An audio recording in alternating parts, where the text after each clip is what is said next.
नहमदुहु व नुसल्ली अला रसूलिहिल करीम अम्मा बअद फ़क़द क़ाला अल्लाहु तआला फ़िल क़ुरआनिल मजीद व फ़िल फ़ुरक़ानिल हमीद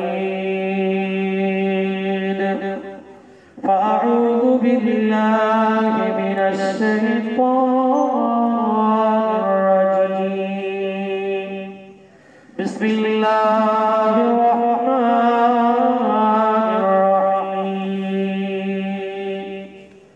लक़द कान लकुम फ़ी रसूलिल्लाहि उस्वतुन हसनह वक़ाल النبي صلى الله عليه وسلم من أحب سنتي فقد أحبني ومن أحبني كان معي في الجنة وقال الله تعالى في شان حبيبه مخبرا وآمرا إن الله وملائكته يصلون على النبي يا أيها الذين آمنوا صلوا عليه وسلموا تسليما اللهم صل على سيدنا صل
যিনি আমাদের সুখ ও দুঃখের মালিক, হায়াত ও মৌতের মালিক, আমাদের আভ্যন্তরীণ এবং বাহ্যিক অবস্থা যে মহান প্রতিপালকের নিকট দিবালোকের মতো স্পষ্ট তথা প্রদান করেন, যিনি আমার আপনার প্রতি অপরম করুণা করেছেন।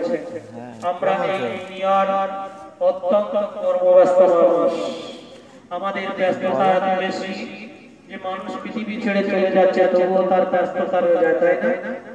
পৃথিবী ছেড়ে চলে যাচ্ছে, এ কাজ বাকি সে কাজ বাকি, কত কি বাকি থেকে যায়, কিন্তু মানুষ পৃথিবী ছেড়ে চলে যায়।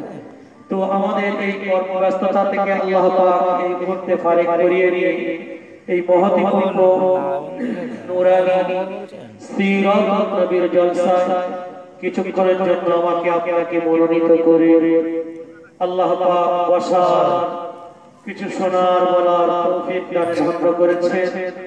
আল্লাহ তাআলা শুকরিয়া আদায় করে সমসরে সজরে সমকণ্ঠে পুরস্কৃত কণ্ঠে সকলে বলুন আলহামদুলিল্লাহ। আরেকটু জোরে বলুন আলহামদুলিল্লাহ। আলহামদুলিল্লাহ। পরপর জানাই অগণিত অসংখ্য ভক্তি ভরা প্রাণ উজাড় করা দরুদ ও সালাম সেই দয়ার নবী শফিউল মুজনবী রাহমাতাল লিল আলামিন সাকি কাউসার ইমামে মাহশর গরীব ধনী এতিম নির্বিশেষে যিনি সকলের নবী, যিনি আশ্রয়ের ঠাঁই, ব্যথিতের ব্যথা, সাম্যের প্রতীক, ভ্রাতৃত্বের নির্মাতা, ভালোবাসার পরাকাষ্ঠা, ধৈর্যের খনি, বিনয়ের নমুনা, জগৎগুরু, বিশ্ব দার্শনিক, বিশ্ব বৈজ্ঞানিক, পেয়ারা নাম মুহাম্মদুর রাসূলুল্লাহ। সকলে বলে সাল্লাল্লাহু আলাইহি ওয়াসাল্লাম। বর্ষিত হোক তার পবিত্র রওজায়ে আতহারে সোনার মদিনায় লক্ষ কোটি দরুদ ও সালামের তোহফা। সকলেই বলুন সাল্লাল্লাহু আলাইহি ওয়াসাল্লাম। আর একটু উচ্চ আওয়াজে বলুন সাল্লাল্লাহু আলাইহি ওয়াসাল্লাম। এই কামনা হৃদয় মাঝে রেখে সম্মুখে বসে থাকা বয়োজ্যেষ্ঠ আমার বাবাজিরা, সমবয়স্ক বন্ধুরা, বয়োকনিষ্ঠ স্নেহের ছোট ছোট ভাইরা, পর্দার অন্তরালে পর্দা নাসিনা ধার্মিকা বসে থাকা আমার মা ও বোনেরা, সকলকে শ্রেণীগত নির্বিশেষে জানিয়ে রাখছি আন্তরিক শ্রদ্ধা, প্রীতিপূর্ণ ভালোবাসা ও স্নেহাশিস। প্রিয় ইমানদার আল্লাহওয়ালা মুসলমান ভাই ও বাবাজিরা, আমার মা ও বোনেরা, আজকের এটা আমাদের ছোট ছোট ছেলেরা যারা মেহনত করে এই জলসার আয়োজন করেছে, আপনারা সাহায্য সহযোগিতা সহানুভূতি দেখিয়েছেন। এই জলসাটা কিসের জলসা? সিরাতুল নবীর জলসা, তাই না? কিসের বললাম? সিরাতুল নবী বা মিলাদুন নবী, এই দুটো বলি আমরা, তাই না? তো দুটো শব্দের অর্থ আমাদের জানা আছে। মিলাদুন নবী মানে বিশ্বনবীর জন্ম বৃত্তান্ত আলোচনা, আর সিরাতুল নবী মানে বিশ্বনবীর গোটা জিন্দেগি সব বিষয় নিয়ে আলোচনা করা। একবার জোরে বলে সুবহানাল্লাহ। তো সিরাতুন নবী আর মিলাদুন নবী দুটোই বলা যায়, তবে মিলাদুন নবীর যে সিরাতুন নবীটা বললে সবটাই এসেছে। কি আসে? বিশ্বনবীর গোটা জীবন আসে। আর মিলাদুন নবী বললে শুধুমাত্র বিশ্বনবীর পেদাইশ, জন্ম বৃত্তান্ত। তো যা হোক, সিরাতুন নবী বলুন আর মিলাদুন নবী বলুন, আজকে দুটোই আজকে এখানে অনুষ্ঠিত হচ্ছে, সিরাতুন নবী এবং মিলাদুন নবী। কোন নবী? সে নবী কত বড়, কত মহান, তার মান মর্যাদা কত, আমরা সেই নবীকে কতটুকু চিনতে পেরেছি, জানতে পেরেছি, এই পৃথিবীতে আল্লাহ তাবারক ওয়া তাআলা তাকে কেন পাঠিয়েছেন এবং তিনি এই পৃথিবীতে এসে পৃথিবীকে কি দিয়েছেন, পৃথিবীর মানুষ তার কাছে কি পেয়েছে। বিশ্বনবী সাল্লাল্লাহু আলাইহি ওয়াসাল্লাম শুধু কি মুসলমান জাতির জন্য নবী, না শুধু কি একটা বিশেষ জাতির জন্য নবী, না বিশেষ একটা দেশের জন্য নবী? তার কোন সীমা বা বাউন্ডারি রয়েছে? তার বাইরেও তার রাজত্ব আছে। এত কিছু প্রশ্ন আমাদের শেষে না। তিনি শুধুমাত্র মুসলমানদের নবী নন, তিনি সমস্ত জাতির নবী। যারাই চায় যে সঠিক রাস্তা দেখতে, যারাই চায় পৃথিবীতে শান্তি ফিরিয়ে আনতে, তাদের সকলকেই অনুসরণ আর অনুকরণ করতে হবে সেই মহামানবকে, যে মহামানবের নাম মুহাম্মদুর রাসূলুল্লাহ। একবার জোরে বলুন সাল্লাল্লাহু আলাইহি ওয়াসাল্লাম। আল্লাহ পাক কোরআনুল মাজিদের মধ্যে ঘোষণা দিয়েছেন, ওমা আরসালনাকা ইল্লা কাফাতান লিন-নাস বাশীরান ওয়া নাযীরা। না না না, হে আমার প্রিয়তম নবী, আমি শুধু আপনাকে মুসলমানদের জন্য নবী করে পাঠাইনি, খ্রিস্টানদের জন্য নবী করে পাঠাইনি। ওয়া আরসালনাকা ইল্লা কাফাতান লিন-নাস, আপনি নবী হচ্ছেন গোটা মানব জাতির জন্য। জোরে বলুন সুবহানাল্লাহ। শুধু মানব জাতি নয়, গোটা পৃথিবীতে যত কীট পতঙ্গ বসবাস করে, যত গাছপালা রয়েছে, নদী নালা রয়েছে, পাহাড় পর্বত রয়েছে, সারা পৃথিবীতে যা কিছু রয়েছে, আকাশ জগতে যা কিছু রয়েছে, পাতাল জগতে যা কিছু রয়েছে, ওমা আরসালনাকা ইল্লা কাফাতান লিন-নাস, আপনি তো সারা পৃথিবীর সবাই নবী। একবার জোরে বলুন সুবহানাল্লাহ। সারা পৃথিবীর সকলের নবী আপনি। আবু জেহেল তার হাতে ছিল কাকর, সে বিশ্বনবীর সামনে দিয়ে যেতে যেতে বদমাইশি করে বলছে, মুহাম্মদ তুমি তো চলে বলে কলে কৌশলে অনেক সময় আমাকে বলতে চাও কলেমা পড়ো কলেমা পড়ো। আমি কলেমা পড়ব, তুমি বলতে পারবে কি আমার হাতের ভিতরে কি রয়েছে? যদি তুমি বলে দিতে পারো আমি কলেমা পড়ে মুসলমান। তো বিশ্বনবী সাল্লাল্লাহু আলাইহি ওয়াসাল্লাম বলেন, চাচা যাও, আমি বলবো না, আমার হাতের ভিতরে যে জিনিসটা রয়েছে ওই জিনিসটাই বলে দেব। তো আবু জেহেল দেখলো এ তো ভারী মজা, আমার হাতে রয়েছে কালো পাথর কটা। তো পাথর আবার কথা বলে না, পাথর কথা বলে? পাথর তো কথা বলতে পারে না, ওর জবান নেই। তো কখনোই তো পাথর থেকে কথা বার হবে না, কথা বলবে না। আর মুহাম্মদ যেহেতু একটা পয়েন্ট বলেছে যে চাচা আমি বলবো না, আমার হাতের মুঠোর ভিতরে যেটা রয়েছে, আপনার হাতের মুঠোর ভিতরে যেটা রয়েছে ও বলে দেবে। তো আমি একবার বলি যে ওই পাথর তাহলে আমার হাতের মুঠোর ভিতরে যেটা রয়েছে কি বলবো?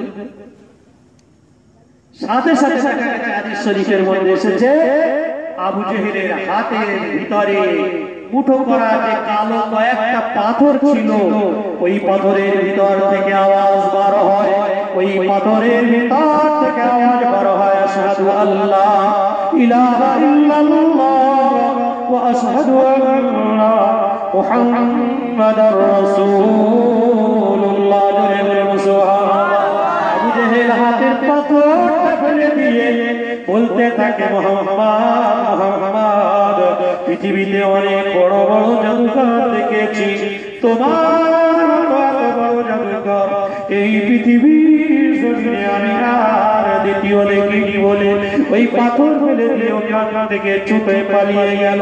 বলার উদ্দেশ্য হলো, প্রিয় ইমানদার আল্লাহওয়ালা মুসলমান ভাই ও বাবাজিরা, বিশ্ব নবী আমার শুধু যে আমাদের নবী নয়, পাথর পর্যন্ত সাক্ষ্য দান করেছে, ও নবী আমার, আপনিও আমার নবী, আমিও সেই স্বীকারোক্তি দিচ্ছি। একবার জোরে বলুন সুবহানাল্লাহ।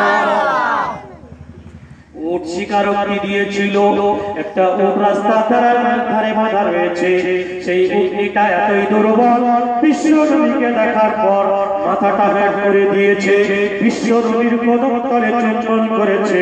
বিশ্ব নবী আমার ওই উটের ভাষা বুঝতে পেরেছে, উটের ভাষা স্বয়ং রাসূলুল্লাহ বুঝতে পেরে ওই উটের মনিবকে ডাক করেছে। মনিবকে ডাক করার পর বলছে, ও উটের মালিক, তুমি উটকে কেন উত্তম রূপে যত্ন নাও না? এই উটটা দুর্বল হয়ে গেছে, ও আমার কাছে তোমার ব্যাপারে অভিযোগ জানিয়েছে এবং আমি রাসূলুল্লাহ আমার নবুয়তের স্বীকারোক্তি দিয়েছে। বলবো সুবহানাল্লাহ। উট জানিয়েছে, ইয়া রাসূলুল্লাহ আমার মনিব আমাকে ঠিকঠাক খাওয়া দেয়, আমি দুর্বল হয়ে গেছি, আমি কোথায় জানাবো? কেউ আমার ভাষা বোঝে না, আপনি আমার ভাষা বোঝেন, একবার জোরে বলুন সুবহানাল্লাহ। আল্লাহু আকবার। হুজুর ডাকলেন তার মনিবকে, দেখো এই অবলা জন্তু, একে এইভাবে অযত্ন করো না, উঠনি স্বীকারোক্তি দিয়েছে। একটা গোসা, একটা গোসা, আমরা আমাদের ভাষায় কি বলি? গোসাকে গোড়ল কোষা বলি, তাই না? আসলে গোসা, গোড়ল কোষা পর্যন্ত, কোষা পর্যন্ত বিশ্বনবীর নবুয়তের স্বীকারোক্তি দিয়েছে, একবার জোরে বলুন সুবহানাল্লাহ। আমরা কিন্তু সেই নবীর জাতা নবী নয়। স্বয়ং রাসূলুল্লাহ নিজের জবানে তিনি বলেন, ফাইন্না আসদাকাল হাদিস কিতাবুল্লাহ ওয়া আহসানাল হাদী হাদী মুহাম্মাদিন সাল্লাল্লাহু আলাইহি ওয়াসাল্লাম। وشر الأمور محدثاتها وكل محدثة بدعة وكل بدعة ضلالة وكل ضلالة في النار. من أطاع الله ورسوله فقد رشد ومن يعص الله فقد غوى أو كما قال عليه الصلاة والسلام.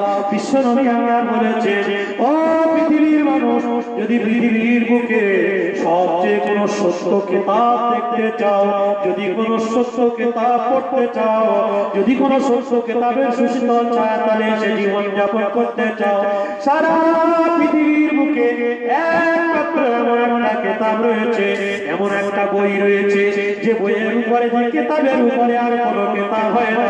ফাইন্না আসদাকাল হাদিসি কিতাবুল্লাহ,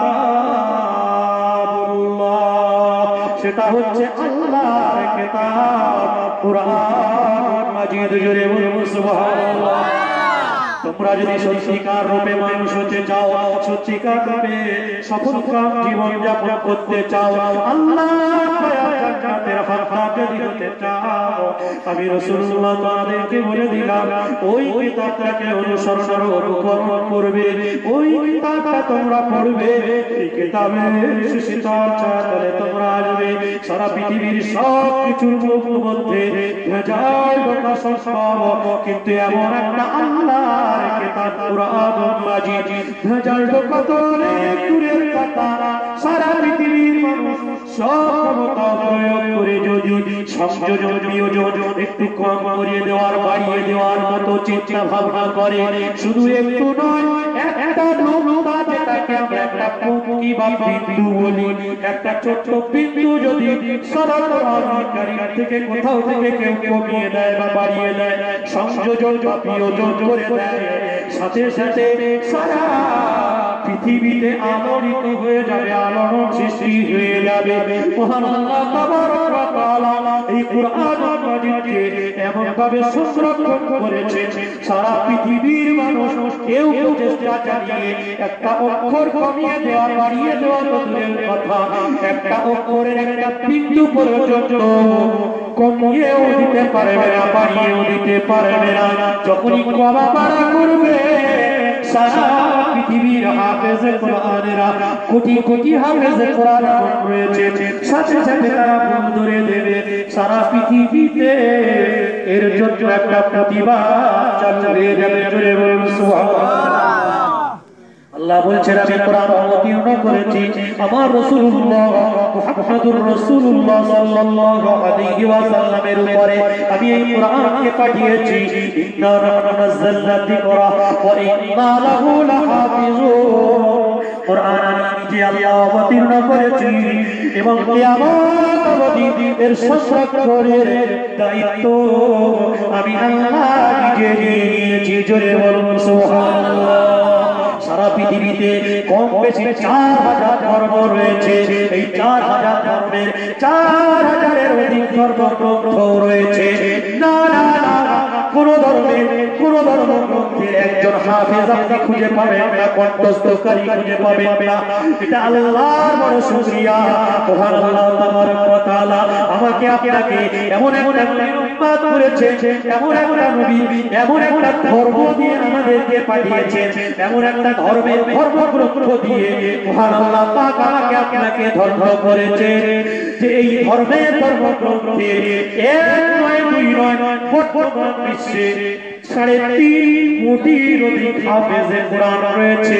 যদি সারা পৃথিবীর মানুষ ইসলামকে দুনিয়া থেকে ধ্বংস করে দেওয়ার চক্রান্ত করে, কোরআনকে যদি সারা পৃথিবী থেকে সরিয়ে দেওয়ার চক্রান্ত করে, না না না, এরপরেও যদি তারা সারা পৃথিবীর সমস্ত কোরআনুল কারীমগুলোকে নিয়ে কোন সমুদ্রে ভাসিয়ে দেয় বা জ্বালিয়ে পুড়িয়ে ভস্মীভূত করে দেয়, মহান আল্লাহ পাকের ফজল এবং ইহসানে সারা পৃথিবীতে কয়েক ঘন্টার মধ্যে কোটি কোটি কোটি কোটি কোরআন আবার লেখা হয়ে যাবে। জোরে বলুন সুবহানাল্লাহ। এটা কোরআনের বিরাট একটা বড় মুজিজা। এই মুজিজা কেউ শেষ করতে পারবে না। কিয়ামত অবধি আল্লাহর চ্যালেঞ্জ। আমরা এমন একটা কর্মসূচি লালন করি আর পালন করি, এটা আল্লাহর বহুত বড় ইহসান যে আমরা ইসলাম ধর্ম পালন করি আর আমাদের ধর্মের ধর্মগ্রন্থের নাম কোরআন, এটা বিশ্ব নবীর উপরে অবতীর্ণ হয়েছিল।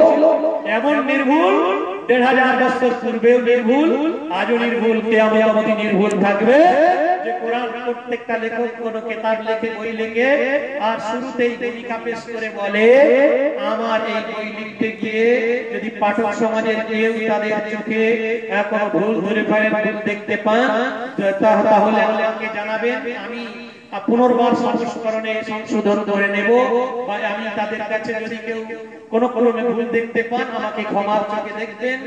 আর আমি যেহেতু মানুষ, আমার মধ্যে অনেক ভুল ভ্রান্তি থাকতেই পারে, তাই অনেক ভুল ভ্রান্তি হয়ে গেছে, পাঠকবৃন্দের কাছে ক্ষমা চাইছি। এইভাবে তারা ভূমিকায় লেখে, তাই না? আল্লাহ তাবারক ওয়া তাআলা কোরআন অবতীর্ণ করেছে, ভূমিকা পেশ করেছে। আলিফ লাম মিম যালিকাল কিতাবু লা রাইবা ফীহি। আলিফ লাম মিম কি মানে আল্লাহ জানেন, আল্লাহু আ'লামু বিমুরাদিহি বিযালিক। এটা এর মধ্যে কি অর্থ রেখেছেন আল্লাহ? প্রত্যেকটা মানুষ দেখবেন, আমাদের অনেক কিছু মানুষের কিছু প্রাইভেসি থাকে, কিছু ব্যক্তিগত বিষয় থাকে যেগুলো আমরা অন্য কাউকেই বলি না। তো মহান আল্লাহ তাবারক ওয়া তাআলা এই আলিফ লাম মিম তাসিস মিম তাসিন তাহা ইয়াসিন যেগুলো আরবি ভাষায় আমরা হুরুফে মুকাত্তাআ বলি, কাটা কাটা অক্ষর বলি, আলাদা আলাদা অক্ষর বলি, এই হুরুফে মুকাত্তাআতের অর্থ পৃথিবীর কোনো মানুষ জানে না। তো তারপরে আল্লাহ বলছেন এর মানে আমি জানি, আমার মধ্যে সীমাবদ্ধ। কোন মুফাসসিরিনে কেরাম বলছেন আমি এবং আমার রাসূলুল্লাহ মধ্যে সীমাবদ্ধ। রাসূলুল্লাহ সেটা জানতেন, পৃথিবীবাসীকে তিনি এই বিষয়টা জানাতে বলেন। যাই হোক, বিরাট লম্বা চওড়া তাফসীর এসেছে, আমি ওদিকে যাব না। মূলত আল্লাহ কোরআন শুরু করছেন আর শুরুতেই কি বলছেন? অন্যান্য লেখকরা কিতাব লেখেন আর বলেন আমার কিতাবে ভুল হলে ক্ষমা চাচ্ছি, আর ভুল হওয়া স্বাভাবিক। আর আল্লাহ বলছেন যালিকাল কিতাবু লা রাইবা ফীহি, যে কিতাব আমি পৃথিবীবাসীর কাছে পাঠিয়েছি, নবী মুহাম্মদুর রাসূলুল্লাহ সাল্লাল্লাহু আলাইহি ওয়াসাল্লামের কাছে অবতীর্ণ করেছি। যালিকাল কিতাবু লা রাইবা ফীহি, এই কিতাবের মধ্যে বিন্দু বিগ্রহ সামান্যতম সন্দেহের অবকাশ মাত্র নেই। কথা সন্দেহের অবকাশ পর্যন্ত নেই। জোরে বলুন সুবহানাল্লাহ।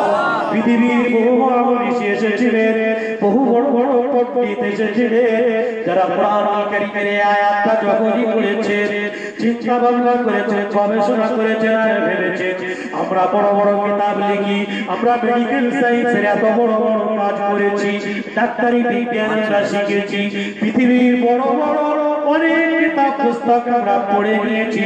প্রত্যেকটা লেখক তার কিতাবের ভিতরে লিখে শুরুতেই বলে দেয় আমার কিতাবে ভুল হওয়া সম্ভব, অসম্ভবের কোনো কিছু নেই। এমন কোন কিতাব, এমন কোন বই যার শুরুতেই লেখা আছে না না না ভুল তো অনেক দূরের কথা, সন্দেহের অবকাশ মাত্র নেই।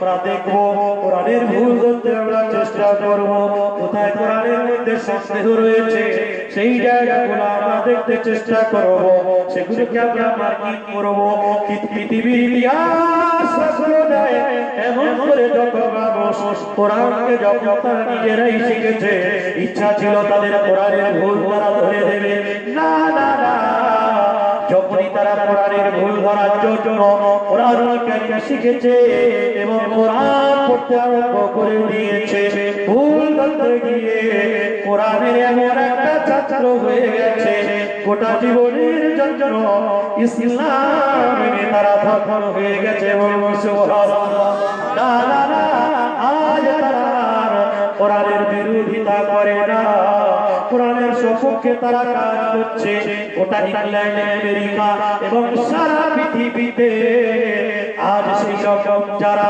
মস্ত বড় কাফির ছিল কোরআনের ভুল ধরার জন্য যারা এসেছিল আজ তারা কোরআনের ছাত্র হয়ে গেছে গবেষক হয়ে গেছে এবং সারা পৃথিবীতে তারা কোরআনকে আরো কি করে প্রচার আর প্রসার করা যায় এই কাজে আবার আপনার যে ওই বিধর্মীদের দিয়ে আল্লাহ পাক আরো বেশি কাজ দিচ্ছেন জোরে বলবো সুবহানাল্লাহ আমরা তো কোরআনের ছায়াতলে আসতে চাই এখনো আমি এখানে কাউকে বলবো না কোরআন জানি হাত তুলে দেখা নাই বলবো না হাত তুলতে হবে না ভাই হাত তুলতে হবে এখন যদি দু চারটে হাত উঠবে যদি বলি কজন কোরআন জানি হ্যাঁ বিশ্বনবী মহব্বত আর ভালোবাসা তো দেখায় কিন্তু হুজুরের উপরে যে কোরআন অবতীর্ণ হয়েছিল যেটা এত বিশুদ্ধ কিতাব যার মধ্যে সন্দেহের অবকাশ নেই আমরা সেই কিতাবে কজন জানি দু চারটে হাত মাশাআল্লাহ বলবে আবার তার পরের প্রশ্ন যদি এইরকম করা যায় তাই এই যে কজন কোরআন শরীফ জানি কোরআন শুদ্ধ কজন লোক পড়তে পারি এটা বলবেন কজন শুদ্ধ রূপে কোরআন পড়তে পারে তো যে কটা হাত উঠেছিল দেখা যাবে হাত অর্ধেক হয়ে গেছে আর কোরআন শুদ্ধ পড়া কি ফরজ কোরআন শুদ্ধ করে পড়া ফরজ না হলে নামাজ হয় না কোরআন আপনাকে শিখতে হবে পড়তে হবে শুদ্ধ করে পড়তে হবে ওরাতিলিল কোরআন তারতিলা কোরআন ঠেরে ঠেরে পড়ার কথা বলা হয়েছে ধরে ধরে সুন্দর করে সাজিয়ে গুছিয়ে বিশ্বনবী তো হাদিসে মুবারাকার মধ্যে বলেছেন ইকরাইল কোরআন বিল হুনিল আরব তোমরা কোরআনুল কারীমকে আরবের ভাষায় পড়ো এখন আপনি বলবেন আমার যদি গলা ভালো না হয় তাহলে আরবের ভাষায় পড়ব আল্লাহ পাক আপনাকে যেমন গলা যেমন সুর যেমন এলান দিয়েছে ওই এলানে ওই সুরেই আপনার মতো করে মহব্বত আর ভালোবাসা করে আপনি কোরআন পড়ুন আর যদি কোরআন শুদ্ধ রূপে না পড়তে পারি গোলমাল কোথায় হবে এই যে যালিকাল কিতাবু লা রাইবা ফি আমি পড়েছি না অনেকেই আমরা পড়ি যালিকাল কিতাবু লা রাইবা ফি নাউজুবিল্লাহ লা রাইবা ফি মানে কোরআনে লা মানে হচ্ছে না লা মানে না আর লা রাইবা মানে অবশ্যই হ্যাঁ অবশ্যই শুধু হ্যাঁ নয় অবশ্যই তো তাহলে এখানে মানে দাঁড়িয়েছে সঠিক করে মানে হচ্ছে এই যালিকাল কিতাবু লা রাইবা ফি এই কিতাবের ভিতরে বিন্দু বিসর্গ সামান্য পরিমাণ কোনো ভুল নেই আর যদি কেউ লাকে টান না দিয়ে এইভাবে পড়ে যালিকাল কিতাবু লা রাইবা ফি নাউজুবিল্লাহ তাহলে এই কোরআনের মধ্যে অবশ্যই অবশ্যই সন্দেহ আছে ঈমান থাকবে ভাই ঈমান থাকবে আরো একটা বিষয় সূরা ইখলাস আমরা জানি না সূরা ইখলাস মানে কুল হুয়াল্লাহু আহাদ সূরা আমরা বলি আমাদের ভাষা এই যে শুরুতে রয়েছে কুল মানে বলো আর ছোট কফ আর বড় কাফ হ্যাঁ ছোট কাফ বড় ক আমরা আমাদের ভাষায় বলি আসলে কফ আর কাফ ছোট বড় তো কিচ্ছু না তো কফ আর কাফ দুটোর উচ্চারণ আকাশ জমিনের চেয়েও বেশি পার্থক্য এখন যদি কেউ সূরা ইখলাস পড়ে কুল হুয়াল্লাহু আহাদ সূরাটা পড়ে আর ওই বড় কুলটা যদি কেউ কুল না বলে ভালো করে উচ্চারণ না করে কুল পড়ে কুল হুয়াল্লাহু আহাদ কুল হুয়াল্লাহু আহাদ মানে হে নবী আপনি বলুন আল্লাহ এক আর যদি কেউ পড়ে কুল হুয়াল্লাহু আহাদ মানে ওই যে আল্লাহ এক সেই আল্লাহকে খেয়ে ফেলো খাও খাও ওই আল্লাহকে যে আল্লাহ এক বুঝতে পারছেন আমার কথা বোঝা যাচ্ছে ভাই ঈমান থাকবে আল্লাহ কি খাও? ওই আল্লাহর খাও যে আল্লাহ। হ্যাঁ, পড়া আর খাওয়ার মধ্যে পার্থক্য আছে না? বিরাট পার্থক্য। পড়া আর খাওয়া, খাওয়া আলাদা জিনিস, পড়া আলাদা জিনিস। সন্দেহ আলাদা জিনিস, আর সন্দেহ না থাকা আলাদা জিনিস। শুধু একটা অক্ষর, একটা টান না হওয়ার কারণে এতটা ভুলভাল হয়ে যায়। আল্লাহু আকবার। তাহলে আমাদের কোরআন শিখতে হবে, এটা ফরজ শুধু নয়, কোরআন শুদ্ধ রূপে শিখতে হবে, এটা একটা স্বতন্ত্র আলাদা ফরজ। কিন্তু আমরা এখানে এসে কিন্তু অনেক পিছিয়ে গিয়েছি, অথচ আমরা উম্মতে মুহাম্মাদি বড় প্রয়োজন ছিল। যেহেতু বিশ্বনবী বলেছেন আমরা এমন একজন মহান নেতা পেয়েছি, এই নেতাটা কত বড় নেতা আমি আস্তে আস্তে বক্তৃতার মধ্যে যাব, ঢুকবো। তো সেই নেতা বলছেন যে আমি তোমাদেরকে নাজাতের রাস্তা বলছি, যে আমি এমন একটা রাস্তা বলছি যে রাস্তায় চললে তোমরা আল্লাহর দয়ার জান্নাত পর্যন্ত পৌঁছাতে পারবে। আর ওই জান্নাতে যাওয়ার সর্বপ্রথম প্রধানতম রাস্তা যদি খুঁজতে চাও, সেটা হচ্ছে কোরআনুল কারীমের সুশীতল ছায়া। ওই কোরআন পড়তে হবে, ওই কোরআনটাই আমি নবী আমার জীবন দৃষ্টান্ত। আর একবার জোরে বলুন সুবহানাল্লাহ। আম্মা জানা আয়েশা সিদ্দিকা রাদিয়াল্লাহু তাআলা আনহা, তিনি জীবদ্দশায় রয়েছে বিশ্বনবী আমার পৃথিবী ছেড়ে আল্লাহর প্যারা হয়ে চলে গেছে। কয়েকজন সাহাবায়ে কেরাম হঠাৎ বিশ্বনবীর কথা এমন ভাবে তাদের মনে পড়ে গেল, বারবার তো তাদের বিশ্বনবীর কথা মনে পড়ে, তার বিয়োগ বেদনা এখনো তারা ভুলতে পারেনি। তাই নিজেদের ভিতরে সালা পরামর্শ করে, চিন্তা ভাবনা করে তারা বললেন, এখন আমাদের আম্মা জানা আয়েশা পৃথিবীতে রয়েছে, বিশ্বনবী তো পৃথিবী ছেড়ে চলে গেছে, চলো আমরা সকলেই আম্মা জানা আয়েশা সিদ্দিকা রাদিয়াল্লাহু তাআলা আনহার কাছে যাই। তার কাছে গিয়ে আমরা বিশ্বনবীর জীবন আদর্শের নানা দিক একটু শুনে আমাদের প্রাণকে আমরা ঠান্ডা করে নেব, জুড়িয়ে নেব। এই মনে করে কতিপয় সাহাবা বিশ্বনবী প্রিয় স্ত্রী আম্মা জানা আয়েশা সিদ্দিকা রাদিয়াল্লাহু তাআলা আনহা হুজরা মুবারকের পাশে এসে বিশ্বনবীর প্রিয় স্ত্রীকে সালাম করে বলেন, ও আম্মা জানা আয়েশা, আপনার কাছে আমরা এসেছি, দয়া রাসূল আমার এখন তো আর পৃথিবীতে নাই, তাই রাসূলের জীবন আদর্শের জানাবি আপনার কাছে শোনার জন্য আমরা এসেছি। আম্মা জানা আয়েশা সিদ্দিকা রাদিয়াল্লাহু তাআলা আনহা শোনার সাথে সাথে বলেছিলেন, ও প্যারা নবীর প্রিয় সাহাবারা, আপনারা কি আল্লাহর কোরআন পড়েননি? আপনারা কি আল্লাহর কোরআন পড়তে জানেন না? সাহাবায়ে কেরাম বলেছিলেন, ও আম্মা জানা আয়েশা, হ্যাঁ, শুধু যে আমরা কোরআন পড়তে জেনেছি এটা না, কোরআন কারীমকে আমরা তো হৃদয়ের সঙ্গে হৃদয়ঙ্গম করেছি, কোরআন পড়েছি এবং বুঝেছি। আম্মা জানা আয়েশা শোনার সাথে সাথে বলেছিলেন, ওই কোরআনটাই হলো আমার বিশ্ব নবীর জীবন আদর্শ। ওই কোরআন যেটা বলেছে আমার নবী সেই পথেই চলেছে, ওই কোরআন যেটা নিষেধ করেছে আমার রাসূলুল্লাহ কোনদিন সেই পথে কোনদিন পা বাড়ায়নি। একবার জোরে বলুন সুবহানাল্লাহ।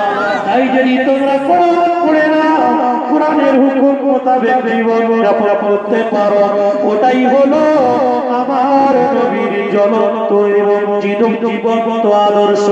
আরো একবার জোরে জোরে বলুন সুবহানাল্লাহ। সেই মুসলিম তাই বলেছেন, তাই আসদাকাল হাদিসে কিতাবুল্লাহ, আমার উম্মতেরা তোমাদের কাছে এমন একটা কোরআন আমি রেখে গিয়েছি, ওই কোরআনটা আল্লাহর বাণী এবং পৃথিবীতে সবচেয়ে সত্য কিতাবের ভেজা কিতাব, যার ভিতরে বিন্দু মাত্র সন্দেহের অবকাশ নেই। وخير الهدي هدي محمد صلى الله عليه وسلم।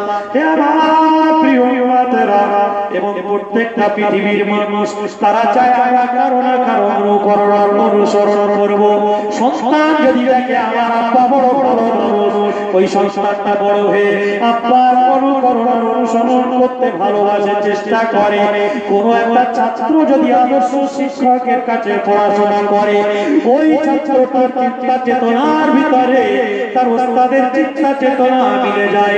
সে চেষ্টা করে আমার ওস্তাদটা, আমার শিক্ষকটা বড় ভালো মানুষ, আমি আমার শিক্ষকের মতো করে আমার জীবনটা পূর্ণ করব। কোন মানুষ এমন আমরা দেখতে পাই, দুনিয়ার কোন নেতানেত্রী তাদের পিছনে তাদেরকে অনুসরণ আর অনুকরণ করে, তার পিছনে ছোটাছুটি করে, তার পিছনে জীবনের কথা মূল্যবান সময়টাকে ব্যয় করে দেয়। হুজুর আমার বলেছে, তোমরা যদি সেই রকম একটা নেতা নির্বাচন করতে চাও, তবে শুনে রেখে দাও, খায়রুল হাদি হাদি মুহাম্মাদিন সাল্লাল্লাহু আলাইহি ওয়াসাল্লাম। পৃথিবীতে সবচেয়ে উন্নত মানের উচ্চ মানের একজন নেতা যদি কেউ আসতে হয় পৃথিবী দেখে, সেটা অন্য কেউ না, সেটাই হবে নবী মুহাম্মদুর রাসূলুল্লাহ। জোরে বলুন সুবহানাল্লাহ। আল্লাহ পাক কোরআন মাজিদের ভিতরে যে আয়াত বলেছে, সর্বপ্রথম আমি যে আয়াতে কারিমা তেলাওয়াত করেছি, লাকাদ কানা লাকুম ফি রাসূলিল্লাহি উসওয়াতুন হাসানাহ। ও পৃথিবীর মানুষ, তোমরা যারা অনুকরণ আর অনুসরণ করতে চাও, কেউ আব্বার অনুকরণ অনুসরণ করো, কেউ ওস্তাদের অনুকরণ অনুসরণ করো, কেউ কোন নেতার নেত্রীর অনুকরণ অনুসরণ করো, শুনে রেখে দাও, পৃথিবীর কারো অনুকরণ অনুসরণে তোমাদের সফলতা নেই। তোমাদের জীবনের সফলতা আর আল্লাহর দয়ার জান্নাত পেতে গেলে তোমাদেরকে সবচেয়ে বড় নবী, সবচেয়ে বড় সরদার, পৃথিবীর সবচেয়ে বড় নেতা, যোগ্যতম নেতা, সফল রাষ্ট্রনায়ক নবী মুহাম্মদুর রাসূলুল্লাহ গোটা পৃথিবীর মানুষের জন্য সবচেয়ে উত্তম আদর্শের নমুনা। বলুন সুবহানাল্লাহ। ওই আদর্শকে তোমরা ফলো করো, তাকে তোমরা দেখো তিনি যেটা করতে বলেছেন, মা তাকুমুর রাসূলু ফাকুযু ওয়া মা নাহাকুম আনহু ফান্তাহু। আমার রাসূলুল্লাহ যে শরীয়ত দিয়েছে, যেটা তোমাদেরকে করতে বলেছে, হে আমার প্রিয় বান্দারা, আমি কোরআনে ঘোষণা দিলাম, তোমরা সেটা কি করো। আমার রাসূলুল্লাহ তোমাদেরকে যেটা করতে নিষেধ করেছে, বারণ করেছে, না না না, কখনোই সেই কাজের দিকে তোমরা যেও না। সেই কাজকে তোমরা তোমাদের জীবন থেকে তোমরা বিসর্জন দাও, সেই কাজকে তোমরা ত্যাগ করো, ছেড়ে দাও। খবরদার, আমার রাসূলুল্লাহর নিষেধের ধারে পাশে তোমরা কেউ যেও না। আমার রাসূল যেটা করতে বলেছেন করো, আমার রাসূল যেটা ছাড়তে বলেছেন সেটাকে বর্জন করো, ছেড়ে দাও। জানো আমার রাসূলের কত মান, কত সম্মান। নবী আদম আলাইহিস সালাম, আল্লাহ পাক তাকে যখন সৃষ্টি করেছিলেন, শুধুমাত্র তার বডিটা, ওই বিরাট 40 হাত বডি, জান্নাতের ভিতরে কোন কিতাবে এসেছে 40,000 বছর, কোন কিতাবে এসেছে 40 বছর তৈরি করে, বডিটাকে তৈরি করে জান্নাতের ভিতরে আত্মা দেননি, জান্নাতের ভিতরে ফেলে রেখে দিয়েছে 40 বছর বা 40,000 বছর। আত্মা নেই, রূহ নেই, নড়ে না, চড়ে না, ওই বডিটাকে ফেলে রেখে দিয়েছে। তারপর সেই বডির ভিতরে যখন আত্মাকে দেওয়া হয়েছে, আত্মা দেওয়া হয়েছে, রূহ দেওয়া হয়েছে, প্রাণ সঞ্চার করা হয়েছে, আদম আলাইহিস সালাতু ওয়াস সালাম নড়ে চড়ে বসলেন। যখনই তার ভিতরে আত্মা দেওয়া হয়েছে, রূহ দেওয়া হয়েছে, আকাশের দিকে তাকালেন, আর একটা হ্যাক্সি হলো, আর তিনি অবলীলায় বলে উঠলেন আলহামদুলিল্লাহ। হ্যাক্সি হলে আমরা কি বলি, কি বলতে হয় বলতো? আলহামদুলিল্লাহ। যিনি এই আলহামদুলিল্লাহ শুনবেন তিনি কি বলবেন? ইয়ারহামুকাল্লাহ। যিনি এটাও শুনতে পাবেন বা যিনি হেঁচেছেন, অন্যের মাধ্যমে শুনতে পেয়েছেন ইয়ারহামুকাল্লাহ, তিনি বলবেন আবার ইয়াহদিকুমুল্লাহু ওয়া ইউসলিহ বালাক। এটা একজন মুসলমান অন্য মুসলমানের জন্য একটা হক, যেমন সালাম নেওয়া একটা হক, অনুরূপ ভাবে হাঁচলেও হাঁচির জবাব দেওয়া এক মুসলমান অন্য মুসলমানের জন্য একটা হক, একটা অধিকার। একবার জোরে বলুন সুবহানাল্লাহ। তা আদম আলাইহিস সালাম যখন আকাশের দিকে তাকিয়েছে, জান্নাতের ভিতরে তিনি দেখতে পাচ্ছেন জান্নাতের উপরে, জান্নাতের চৌকাঠে, জান্নাতের বাইরের দরজায়, জান্নাতের বাতায়নে, সর্বক্ষেত্রে জান্নাতের গাছে পাতা, প্রতিটা পাতা পল্লবে লেখা রয়েছে লা ইলাহা ইল্লাল্লাহ, অপর প্রান্তে লেখা রয়েছে মুহাম্মাদুর রাসূলুল্লাহ। একবার জোরে জোরে বলুন সাল্লাল্লাহু আলাইহি ওয়াসাল্লাম। নবী আদম আলাইহিস সালাতু ওয়াস সালাম যখন আবার এই পৃথিবীতে চলে এসেছিলেন, আল্লাহ ওই গন্ধম গাছের নিকটবর্তী হতে নিষেধ করেছিলেন।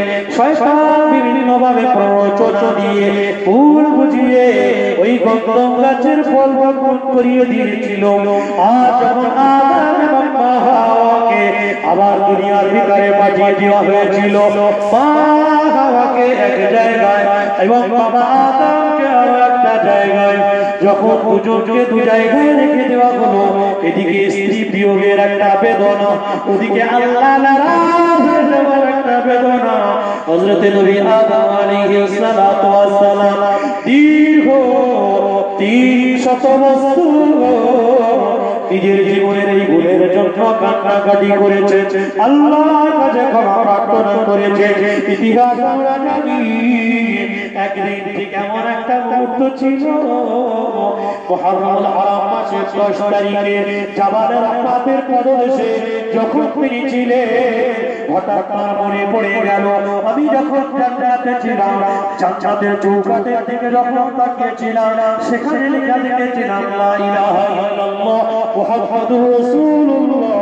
যখন আমি জান্নাতের কোন গাছের দিকে তাকিয়েছি, জান্নাতের গাছের প্রতিটা পাতায় পাতায় লেখা ছিল লা ইলাহা ইল্লাল্লাহ মুহাম্মাদুর রাসূলুল্লাহ। আমি সেই নবী নিশ্চয়ই নিশ্চয়ই নিশ্চয়ই তিনি এমন একজন আল্লাহর নবী হবেন, মাহবুব হবেন, প্যারা হবেন, আল্লাহর সঙ্গে যা এত গভীর সম্পর্ক, নিশ্চয়ই আমি তার নাম নিয়ে দোয়া করলে হয়তো আল্লাহ তাবারক ওয়া তাআলা আমার দোয়াকে ফিরিয়ে দিতে পারবেন না।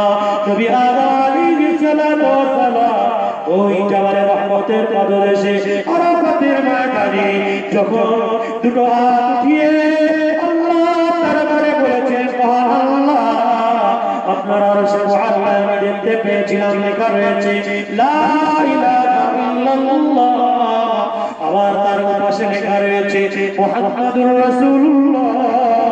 আমি সেই মুহাম্মাদুর রাসূলুল্লাহ ওসিলা দিয়ে আপনার কাছে দোয়া চাই, আমার জীবনের অতীতের গুনাহগুলো আপনি ক্ষমা করে দেন। আমার যে ভুল হয়ে গেছে, ত্রুটি আর বিচ্যুতি হয়ে গেছে, এই ত্রুটি বিচ্যুতি থেকে আপনি মার্জনা করে দেন।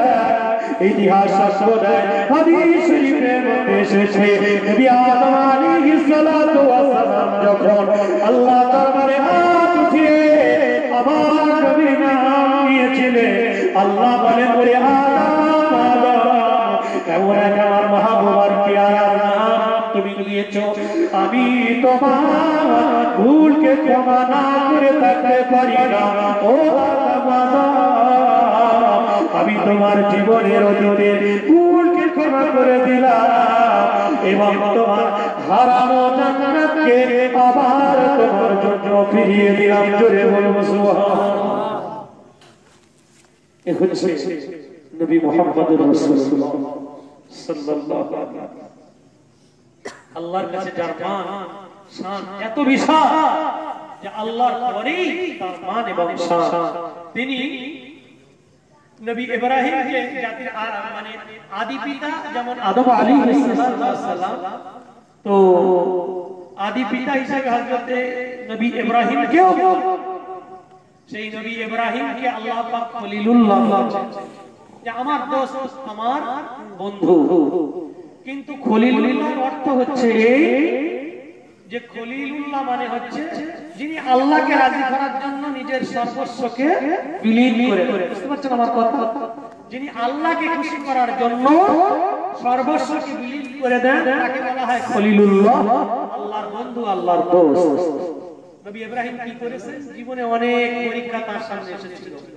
আমরা জানি 80 বছর বয়স, জঙ্গলে কাঠ কাটছে, এমন সময় আল্লাহর হুকুম হয়েছে, নবী ইব্রাহিম, ও আমার ইব্রাহিম, তুমি খাতনা করো। মুসলমানি করতে হবে, খাতনা করতে হবে। কি দিয়ে করব, কিভাবে করব? না না না, কোনো কিছু জিজ্ঞাসাবাদ নয়। হাদিস শরীফের মধ্যে এসেছে, যখনই আল্লাহর হুকুম হয়েছে, নবী ইব্রাহিম আলাইহিস সালাতু ওয়াস সালাম হাতে ছিল কুঠার, আমরা যাকে কুরুল বলি, ওই কুরুল নিয়ে তিনি খাতনা করে দিয়েছিলেন। আল্লাহ যখনই হুকুম দিয়েছে, না না না, আল্লাহর হুকুম নিজের জীবনে পালন করার জন্য এক বিন্দু তিনি দেরি করেননি। যদিও বয়স তার 80 পার হয়ে গেছে। একবার জোরে জোরে বলবো সুবহানাল্লাহ। 80 বছর বয়স, আল্লাহর হুকুম। একবার বলেন আল্লাহ কেন এই বয়সে এরকম হচ্ছে, কি জন্য? কেন বা করব, লাভ কি হবে, ক্ষতি কি? এসব কিছু না, হুকুম কার? আল্লাহ। অতএব আমাকে পালন করতেই হবে। এর নাম খলিল। আমি উদাহরণ দিচ্ছি, অনেক দূর যেতে অনেক কিছু বলার ছিল, যেহেতু আমি আর শুধু বিশ্বনবীকে নিয়ে বলবো, তাই খলিলুল্লাহ আর হাবিবুল্লাহর পার্থক্যটা বলছি। আর হাবিবুল্লাহ মানে, হাবিবুল্লাহর অর্থ হচ্ছে আল্লাহ যাকে রাজি করার জন্য কাজ করে। একবার জোরে বলা যাবে না সুবহানাল্লাহ? ভাই আরেকটু জোরে হবে না? সুবহানাল্লাহ। কি রকম? নবী আমার নামাজের মধ্যে দাঁড়িয়েছে, মদিনাতুল মুনাওয়ারায় মসজিদে কিবলাতাই। এখনো পর্যন্ত যে সমস্ত হাজী সাহেবান হজ করতে যান, সেই মসজিদে কিবলাতাই গিয়ে দুটো কিবলা এখনো দেখতে পান।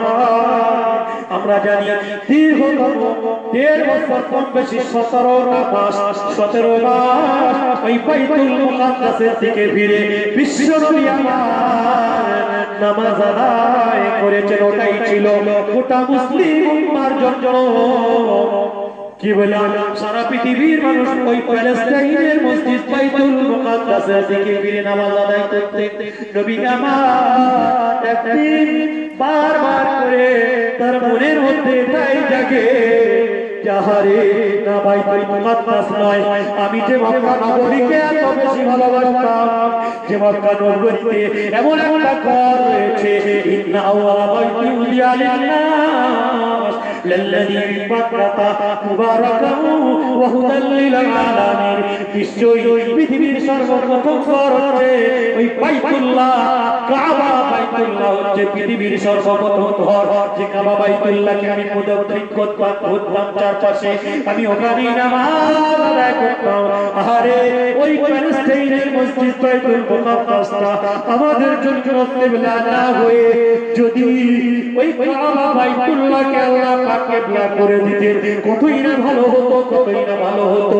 মদিনার মসজিদের কিবলাতাইনে আমার রাসূলুল্লাহ নামাজ আদায় করছে, আর বারবার করে আকাশের দিকে তাকাচ্ছে, বারবার করে আকাশের দিকে তাকাচ্ছে, আর এটাই মনে মনে ভাবছে, রব্বুল আলামিন আল্লাহ যদি দয়া করে আমার কাছে এই সংবাদটা পাঠিয়ে দেয় যে হে নবী আমার, আমি বুঝতে পেরেছি আপনার মনের কথাটা হলো এই, বাইতুল মুকাদ্দাসের দিকে নামাজ পড়ে আপনার প্রাণটা যতটা শীতল হয়, তার চেয়ে বাইতুল্লাহকে যদি আপনার জন্য কিবলা করে দেয়া হয়, আপনি আরো বেশি খুশি হবেন।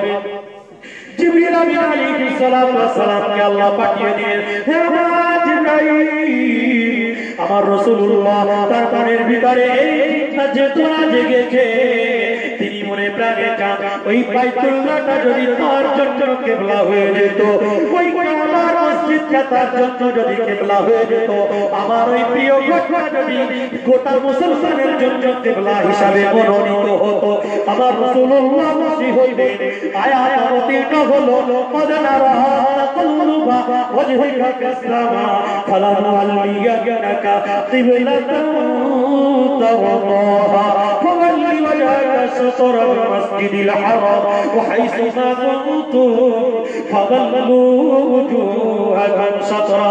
সূরা বাকারা একদম দ্বিতীয় নম্বর পারার প্রথম নম্বর পৃষ্ঠাটা খুলুন, ওখানে পেয়ে যাবেন আমার রাসূলুল্লাহ যখন আকাশের দিকে তাকাচ্ছিলেন, জিবরিল আলাইহিস সালাতু ওয়াস সালাম কুরআনের আয়াত নিয়ে অবতীর্ণ হয়ে বললেন, হে আমার প্রিয় রাসূল, আল্লাহ পাক আপনার এই আকাশের দিকে তাকানো দেখে আপনার মনের কথাটা বুঝে দিয়ে, যেহেতু আপনি হচ্ছেন তার কাছে হাবিবুল্লাহ, আপনাকে রাজি আর খুশি করার জন্য আল্লাহই কাজ করবেন। তাই সেই মহান আল্লাহ এখন আপনি জবান থেকে বলেন শুধু মনের ভিতরে একটা চিন্তা ভাবনা বুদবুদের মতো ফুটে উঠেছে, আমার আল্লাহ ওই আপনার চিন্তা চেতনাকে বাস্তব রূপে পরিণত করে দিয়ে ওই কাবা বাইতুল্লাহকে আপনার জন্য কিবলা মনোনীত করেছেন। জোরে বলুন সুবহানাল্লাহ। হুজুর আমার জোহরের নামাজ আদায় করছিলেন, ওই নামাজ আদায় করতে করতে এত রাজি আর খুশি হয়েছেন, খুশিতে বাগবাগ হয়ে ওই নামাজ পড়তে পড়তে পড়তে পড়তে মদিনা থেকে দক্ষিণ দিকে যে মদিনা থেকে দক্ষিণের দিকে যে আপনার কাবা বাইতুল্লাহ রয়েছে ওই দিকেই ফিরেছেন। একবার করে বলবো সুবহানাল্লাহ। কাবার দিকে ফিরে গেছে। সাহাবাদের ভিতরে এইরকম অনুকরণের অনুশাসন ছিল যে প্রশ্নের জায়গায় সামিনা ওয়া আতানা শুনেছি তো মেনে নিতে হবে। আমার মতো তারা ছিলেন না যে আমরা শুনি অথচ মানি না। হুজুরকে যখন কাজ করতে দেখেছে সমস্ত সাহাবা নামাজ অবস্থায় তারাও সব যেদিকে রাসূলুল্লাহ ফিরেছেন তারাও সেদিকে ফিরেছে। জোরে বলুন সুবহানাল্লাহ। এর নাম হাবিব। আল্লাহ যার জন্য কাজ করে, হুজুরের মনের ইচ্ছা হয়েছে আল্লাহ কাবা বাইতুল্লাহকে গোটা মুসলিম উম্মাহর জন্য কাবা বাইতুল্লাহকে মনোনীত করে দিলেন, ওটাই গোটা মুসলিম উম্মাহর কিবলা। আল্লাহু আকবার। সেই নবী কত মহান নবী, কত বড় নবী, আর কত বড় বৈজ্ঞানিক নবী যে আমরা শুনেছি, আমরা জানি পৃথিবীর কোন বিদ্যালয়ে যিনি পড়াশোনা করে, পৃথিবীর কোন ইউনিভার্সিটি কোন শিক্ষক তার শিক্ষক নন, স্বয়ং আল্লাহ আর মাধ্যম হলেন হযরত জিবরিল আলাইহিস সালাতু ওয়াস সালাম। পৃথিবীর কেউ তার শিক্ষক, পৃথিবীর কোন বিদ্যালয়, স্কুলে, মাদ্রাসায়, কোন ইউনিভার্সিটিতে তার পড়াশোনা নেই। এইরকম নবী, অথচ এমন একটা যুগে এমন একটা সময় এই পৃথিবীতে এসেছিলেন যে যুগের মানুষ সায়েন্স থেকে বিজ্ঞান কি জানে না। জানে তখন এরোপ্লেন ছিল না, এই যে লাউড স্পিকারে আমরা কথা বলছি সে যুগে এটাও এটা কল্পনাও করা যেত না। তখন টেলিভিশন ছিল, ইন্টারনেট ছিল, স্যাটেলাইট ছিল, এসব কোনো কিছুই ছিল। এরপরেও সেই বৈজ্ঞানিক নবী, আমরা বলি বিজ্ঞানের জনক কে জানে? আমরা তো বিজ্ঞানের জনক বললেই গ্যালিলিওর নাম করি, হ্যাঁ গ্যালিলিও, আরো কত নাম আমাদের সামনে, মিস্টার ফরেন সাহেব, কত কে আছে।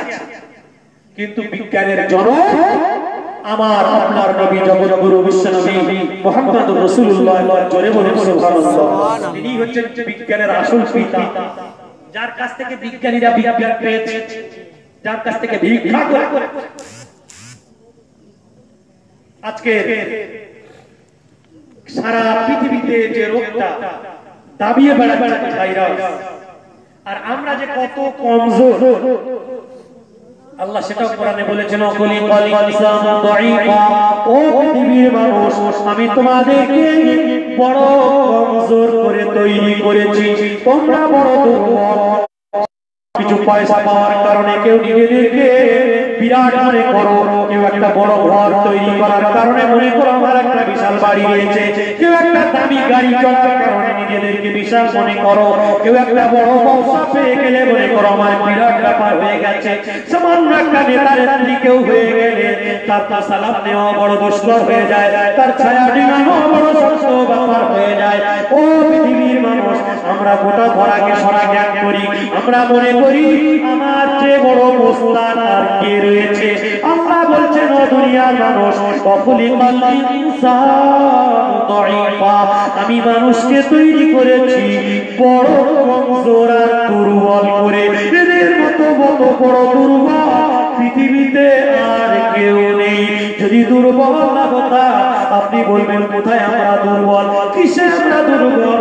একটা ছোট ভাইরাস, যে ভাইরাসকে দেখাও যায় না, চেনাও যায় না কিভাবে আসছে, কেউ বুঝতে পারে না, যাকে করোনা বা কোভিড-19 বলে আমরা নাম দিয়েছি।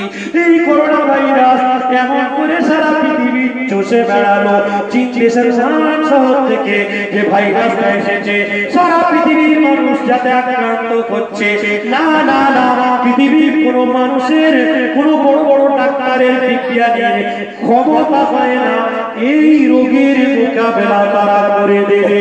বিভিন্ন দেশে বড় বড় রাষ্ট্রনায়করা পর্যন্ত মুখ থুবড়ে মরেছে, অবশেষে তারা বলতে বাধ্য হয়েছে আসমানের মালিক ছাড়া আমাদের বাঁচার আর কোনো উপায় নেই।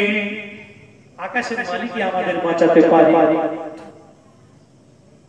যে কথা মুসলমান বলে না আল্লাহ আমাদের বাঁচাবে, এখন ঠেলায় পড়ে সমস্ত রাষ্ট্রনায়করা, চাই খ্রিস্টান হোক, বৌদ্ধ হোক, জৈন হোক, হিন্দু যে ধর্মের যেই হোক না কেন, বলতে বাধ্য হচ্ছে আসমানের মালিক আমাদের বাঁচাতে পারে, তাছাড়া আমাদের বাঁচানোর কেউ নেই।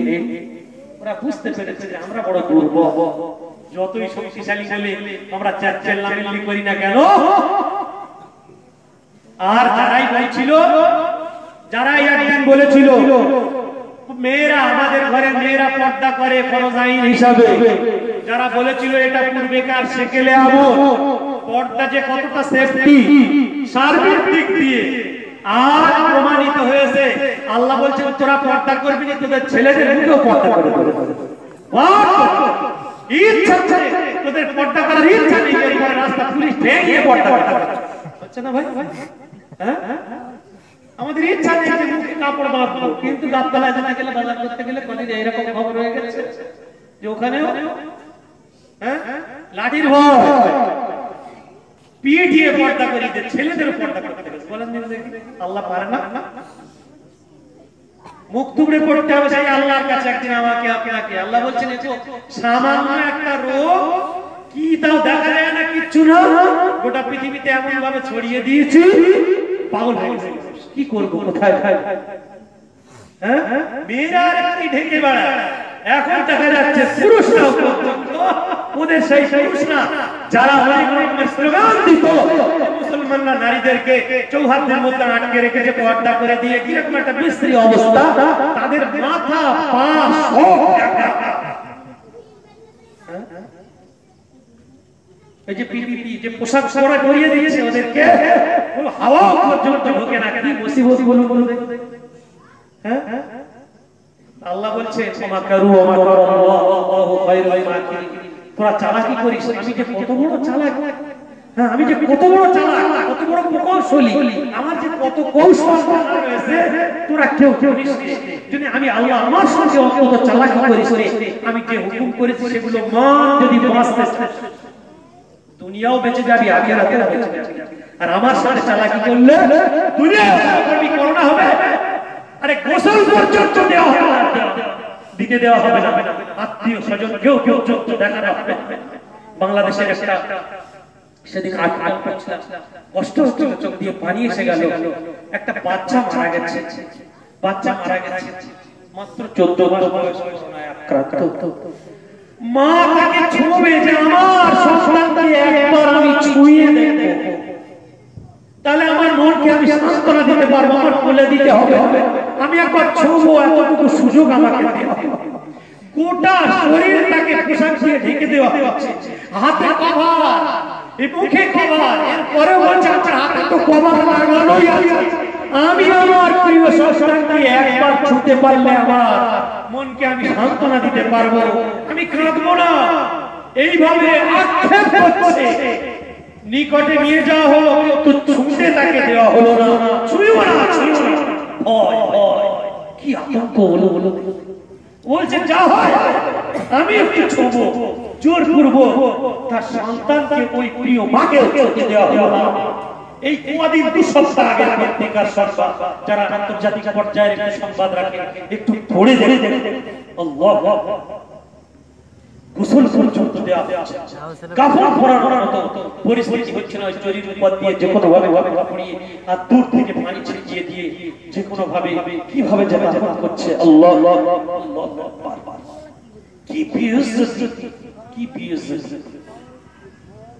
আল্লাহ আমাকে আপনাকে সকলকে হেফাজত করুন এই রোগ থেকে। সকলে বলেন আল্লাহ আমিন। প্রিয় ভাই, আল্লাহর আযাব যখন গ্রাস করবে না, তখন আল্লাহর আযাব থেকে পালিয়ে বাঁচা বড় শক্ত। তাই এখনো ফিরে আসার টাইম রয়েছে। বিশ্বনবী এই রবিউল আউয়াল মাস, যেন এই চাঁদ আমাদেরকে কথাগুলোই বলছে মানুষ। আর কতদিন? আলাম ইয়ানি লিল্লাযিনা আমানু আন তাখশা কুলুবুহুম লিযিকরিল্লাহ ওয়া মা নাযালা মিনাল হক ওয়া লা ইয়াকুনু কাল্লাযিনা উতুল কিতাবা ফাতালা আলাইহিমুল আমাদু ফাকাসাত কুলুবুহুম ওয়া কাসীরুম মিনহুম ফাসিকুন। সূরা হাদীদ 27 পারার ওই সূরা হাদীদ একবার পড়ে দেখুন, যেখানে আল্লাহ পাক একটা আয়াতের মধ্যে বলছে আলাম ইয়ানি লিল্লাযিনা আমানু আন তাখশা কুলুবুহুম লিযিকরিল্লাহ। ওরে ঈমানদারেরা, ও জগতের ঈমানদার, বেঈমানদের কথা আমি আল্লাহ ছেড়ে দিলাম। তোরা যারা ঈমান এনেছিস, আমি আল্লাহ আমাকে আল্লাহ বলে বিশ্বাস স্থাপন করেছিস, আলাম ইয়ানি লিল্লাযিনা আমানু আন তাখশা কুলুবুহুম লিযিকরিল্লাহ। তোদের কাছে এখনো কি সেই সময় আসেনি যে তোরা আমি আল্লাহ আমার ভয়ে তোদের অন্তরটা প্রকম্পিত হবে? আমি আল্লাহ আমার ভয়ে তোরা মসজিদের দিকে ছুটে ছুটে যাবি, আমার রাসূলুল্লাহর ভক্তি আর মহব্বত আর ভালোবাসায় তার প্রতিটা বলে দেওয়া কাজের দিকে তোরা লাফাই খুলে ঝাঁপিয়ে পড়বি। এই সুবর্ণ সুযোগ, এই সময় কি এখনো ঈমানদারদের কাছে আসেনি? এখন কিসের অপেক্ষা তোমরা করছো? এত আযাব, এত বিপদ, এত আপদ তোমাদের মাথার উপরে, এরপরে আরো কিসের আশা করো? আরো কি আসলে তোমরা আল্লাহর রাস্তায় যাবে? আরো কি দেখতে চাও? কি দেখতে চাই? মাকে সন্তানকে মা খেতে দেওয়া, আর কি দেখতে চাও? যে বিপদ তোমার আমার সকলের দূর করা। এখন কি আমরা তওবা করেছি, ইস্তিগফার করছি, বিশ্বনবীর আদর্শকে সঙ্গে পেতে মেনে নিতে পেরেছি? আলাম ইয়ানি লিল্লাযিনা আমানু আন তাখশা কুলুবুহুম লিযিকরিল্লাহ। আল্লাহর জিকিরের জন্য আমাদের অন্তর কি ভেজে না, প্রকম্পিত হয় না? আমরা ভীত সন্ত্রস্ত হইনি? কবে সময় আসবে? অথচ আমরা এমন একটা রাহবার পেয়েছি যার পথ আমরা যদি একটু ধরতে পারি, কতটা কামিয়াব হব, সফল হবে।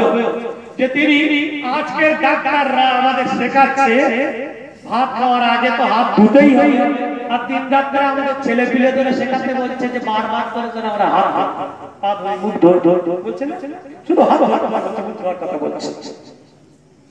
আরে বন্ধু, আমাদেরকে জিনিস শেখাতে হবে।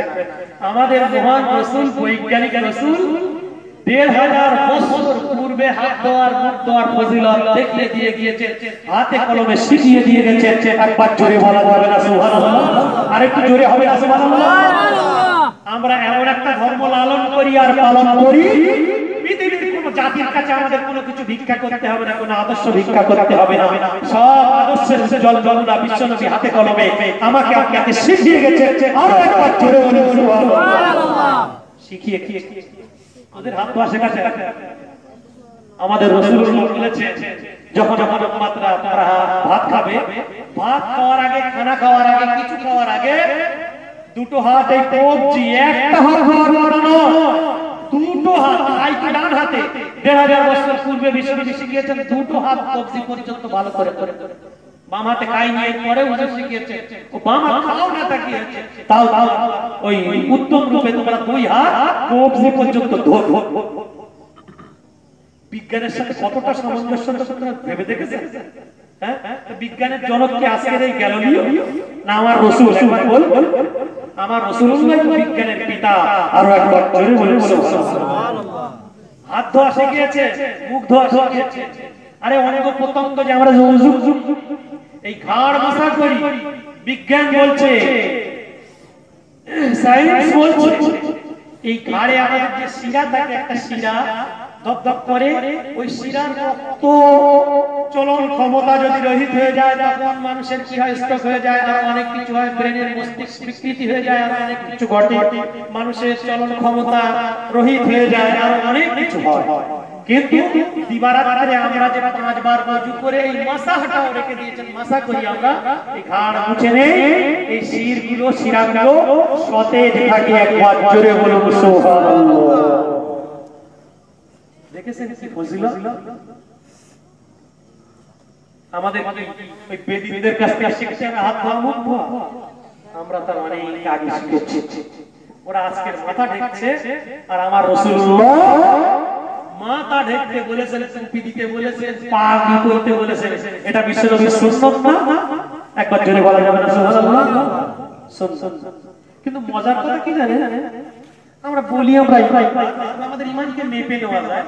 আমরা সব চাষবাস করি, চাষবাস তো জানি না, সবাই কম বেশি চাষবাস করি, চাষি এলাকা লোক কম। তো এখান থেকে গাবতলা বাজার পর্যন্ত শনিবার বা মঙ্গলবার এখন তো প্রতিদিন হাট হচ্ছে। তো যদি কোনো লোককে বলা হয় এক মন মাথায় বোঝা নিয়ে হাট নিয়ে ফুলকপি বা বাঁধাকপি বা ওলকপি যা হোক নিয়ে গাবতলা বাজারে যেতে হবে, আমরা সবাই তৈরি, আমিও পারবো, আপনিও পারবেন, সবাই পারবে না? 1 মণ 30 কিলো কোনো ব্যাপার না আমাদের কাছে। 1 মণ বোঝা বহন করে গাবতলা বাজারে নিয়ে যাওয়া কোনো ব্যাপার নয়। 20-30 কিলো বোঝা বহন করে গাবতলা বাজারে নিয়ে যাওয়া আমার আপনার জন্য কোনো ব্যাপার নয়। আচ্ছা, এই টুপিটার ওজন কত বলবেন? এই টুপিটার কত ওজন ধারণা বলুন? 25 গ্রাম, 10 গ্রাম ওজন না এই টুপিটা। হ্যাঁ, এমন আমরা আসি যার মাথায় আমি যদি এই টুপিটা পরি, এই 10 গ্রাম আর 25 গ্রামই ধরি, 100 গ্রাম। যে লোকটা 1 মণ মাথায় করে বোঝা বহন করে গাবতলা বাজারে যায়, সেই লোকটার কাছে আমার এই 25 গ্রাম টুপিটা দেব, তুই মাথায় দিয়ে গাবতলা পর্যন্ত যা। পারবে? কেন লজ্জা? জীবনে টুপি মাথায় দেয়, অথচ সুন্নাতটা কার বলবেন? আদর্শ কার শেখানো? আমার রাসূলুল্লাহর শেখানো আদর্শ। আমরা যখন ওই রবিউল আউয়াল মাস আসে দেখেছি, হ্যাঁ, ক্রিং করে লাফায় আমার নবী, তোমার নবী, বিশ্ব নবী, মুস্তাফা, আমার নবীর আদর্শ দিকে দিকে ছড়িয়ে দাও, এসব মুখে বল। কিন্তু আমার নবীর আদর্শের টুপিটাও একটা আদর্শ। এই আদর্শ টুপি পরে 1 মণ মাথায় করে বোঝা নিয়ে গাবতলা বাজারে বিক্রি করা, যতক্ষণ না হয় মাথায় নিয়েও থাকতে পারি, 25 গ্রাম মাথায় দিয়ে গাবতলা পর্যন্ত যাওয়ার সাহস রাখি। অথচ আমরা বিশ্বনবীর মহব্বত আর ভালোবাসি বলে দাবি। এখন ঈমানটা কোন জায়গায় বুঝতে পারছেন? ঈমান নেই এই কথা, ঈমান আছে, কিন্তু ঈমানের পাওয়ারটা এইরকম যে 25 গ্রাম টুপি বহন করতে পারে না আমাদের এই ঈমান। আর একটু এগিয়ে যাবো, না বেশি বেশি? হ্যাঁ, বলবো জান্নাতে যাওয়ার আশা কার কার আছে? হাত দেখাবেন। সবার তো আশা যে আমরা জান্নাতে যাব, তাই না? হ্যাঁ, পুলসিরাত কত বছরের রাস্তা একটু বলবেন? 1,500 বছরের রাস্তা। 500 বছর উঠতে হয়, ঊর্ধ্ব জগতে 500 বছর উঠতে হয়, 500 বছর সমতাভূমির মতো যেতে হয়, আবার 500 বছর নামতে হয়। চুলের সূক্ষ্ম, হীরের চেয়ে ধারালো আমার রাসূলুল্লাহ যখন ওই পুলসিরাতের বর্ণনা দিচ্ছিলেন, সাহাবায়ে কেরাম কেঁদে যারা হয়েছে, ইয়া রাসূলুল্লাহ, ইয়া হাবিবাল্লাহ, ওই কঠিন পুলসিরাত কি করে আমরা পার হব? সকলেই তো ওই পুলসিরাত পার হতে গিয়ে পড়ে যাবে। ওই পুলসিরাতের নিচেই দাউ দাউ করে জাহান্নাম জ্বলছে, ওই জাহান্নামের আগুন পুলসিরাত পার হতে হতে মানুষ পড়ে যাবে। কি হবে ইয়া রাসূলুল্লাহ, কি হবে? নবী আমার সান্ত্বনা দিয়ে বলেছে, ওয়া মা সাবারা, ওয়া মা সাবারা, যাদের ঈমান হবে যত মজবুত, যাদের ঈমান হবে যত মজবুত, তারা ততই বেশি গতি দিয়ে ওই আল্লাহর কুরসিরাত পার হয়ে আল্লাহর দয়ার জান্নাতে চলে যাবে। একবার জোরে জোরে বলুন সুবহানাল্লাহ। কারেন্টের লাইট লাগছে, হ্যাঁ? এখন সুইচ যদি আমার বাড়িতে হয়, ওখানে সুইচ মারা হয়, জ্বলতে কতক্ষণ টাইম লাগবে? তার জোড়া থাকে, টাইম লাগে, একই টাইম লাগে, সুইচ দেবে এখানে চলছে। হ্যাঁ, কি বিশাল ব্যাপার বলুন তো। এই যেমন আসলে টেস্টটা এত বিশাল, পাওয়ারটা এত বিরাট যে ওখানে টিপলেই সাথে সাথে এখানে পাওয়ার পেয়ে যাচ্ছে। যাদের ঈমানের পাওয়ার এই ধরনের, তারা জান্নাত বিদ্যুতের গতিতে, একটা বিদ্যুৎ চমকেছে হঠাৎ সমস্ত কিছু আলোকিত হয়ে গেছে, বা এই কারেন্টের আলোর মতো তারা ওই মানে সিরাত পার হয়ে যাবে।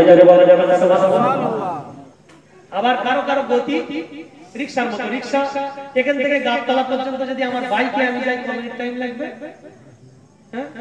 5 মিনিট লাগবে না, 3 মিনিট। আর কিছু ছেলেরা আমাদের এখন বাইক চালাচ্ছে 2 মিনিটে পৌঁছে যাবে গাবতলা, 2 মিনিটেই গাবতলা। কিন্তু রিকশায় কি 2 মিনিটে যাওয়া যাবে? পা ভ্যানে, হ্যাঁ, কেউ পা ভ্যানের মতন গতিতে কুলসিরাত পার হবে, তার ঈমান ওই রকম। কেউ কেউ কুলসিরাত পার হবে হামাগুড়ি বারবার করে যাবে, উঠবে, মানে বিক্ষত হয়ে যাবে। আর কেউ কেউ বাস কুলসিরাতের উপরে পা রাখবে তো সাথে সাথে জাহান্নামে পড়ে যাবে। তো ঈমানের গতি হিসাবে, ঈমানের পাওয়ার হিসাবে মানুষ ওই কুলসিরাত পার হয়। প্রিয় ঈমানদার আল্লাহ ওয়ালা মুসলমান ভাই ভাই, আর যার ঈমানের পাওয়ার নেই সে পার হতে পারবে না।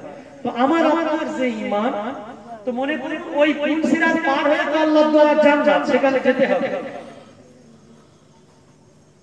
আমরা এখন ঘুমিয়ে পড়বো, বা প্রতিদিন তো ঘুমিয়ে পড়ি।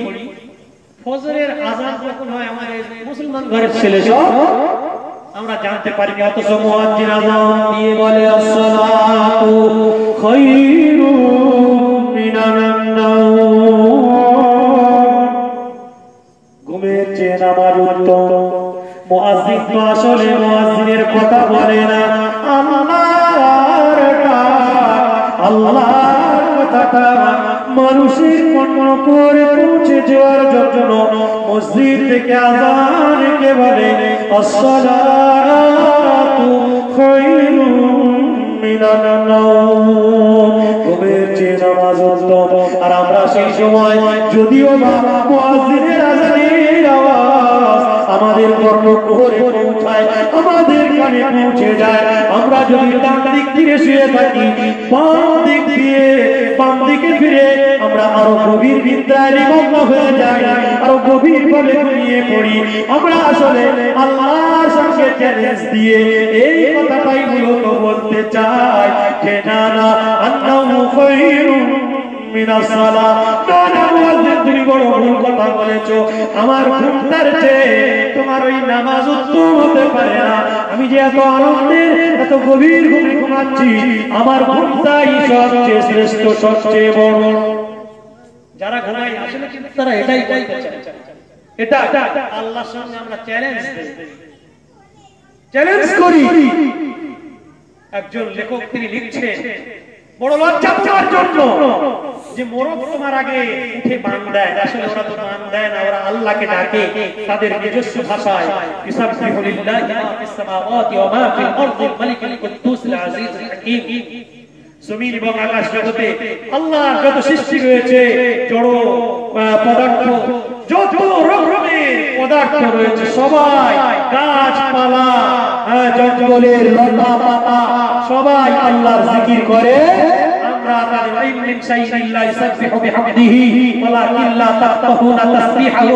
আল্লাহ কোরআনের অন্য আয়াতের ভিতরে বলছেন, পৃথিবীতে যা কিছু আছে সবাই আল্লাহর তাসবিহ জ্ঞাপন করে, সবাই আল্লাহর প্রশংসা করে। ওয়ালাকিন লা তাফকাহুনা তাসবিহাহু। মজার ব্যাপার হলো তোমরা তাদের তাসবিহকে বুঝতে পারো না, তোমাদের হৃদয়ে অঙ্গ ধরা করতে পারো না, তোমরা জানো না, কিন্তু আসলে তারা তাদের ভাষায় আল্লাহর জিকির করে। তা বলছেন লেখক যে লজ্জার ব্যাপার তোমার জন্য যে তোমার আগে বরফ বান্দায় বরফ উঠে পড়ে, অথচ তুমি ওঠো না।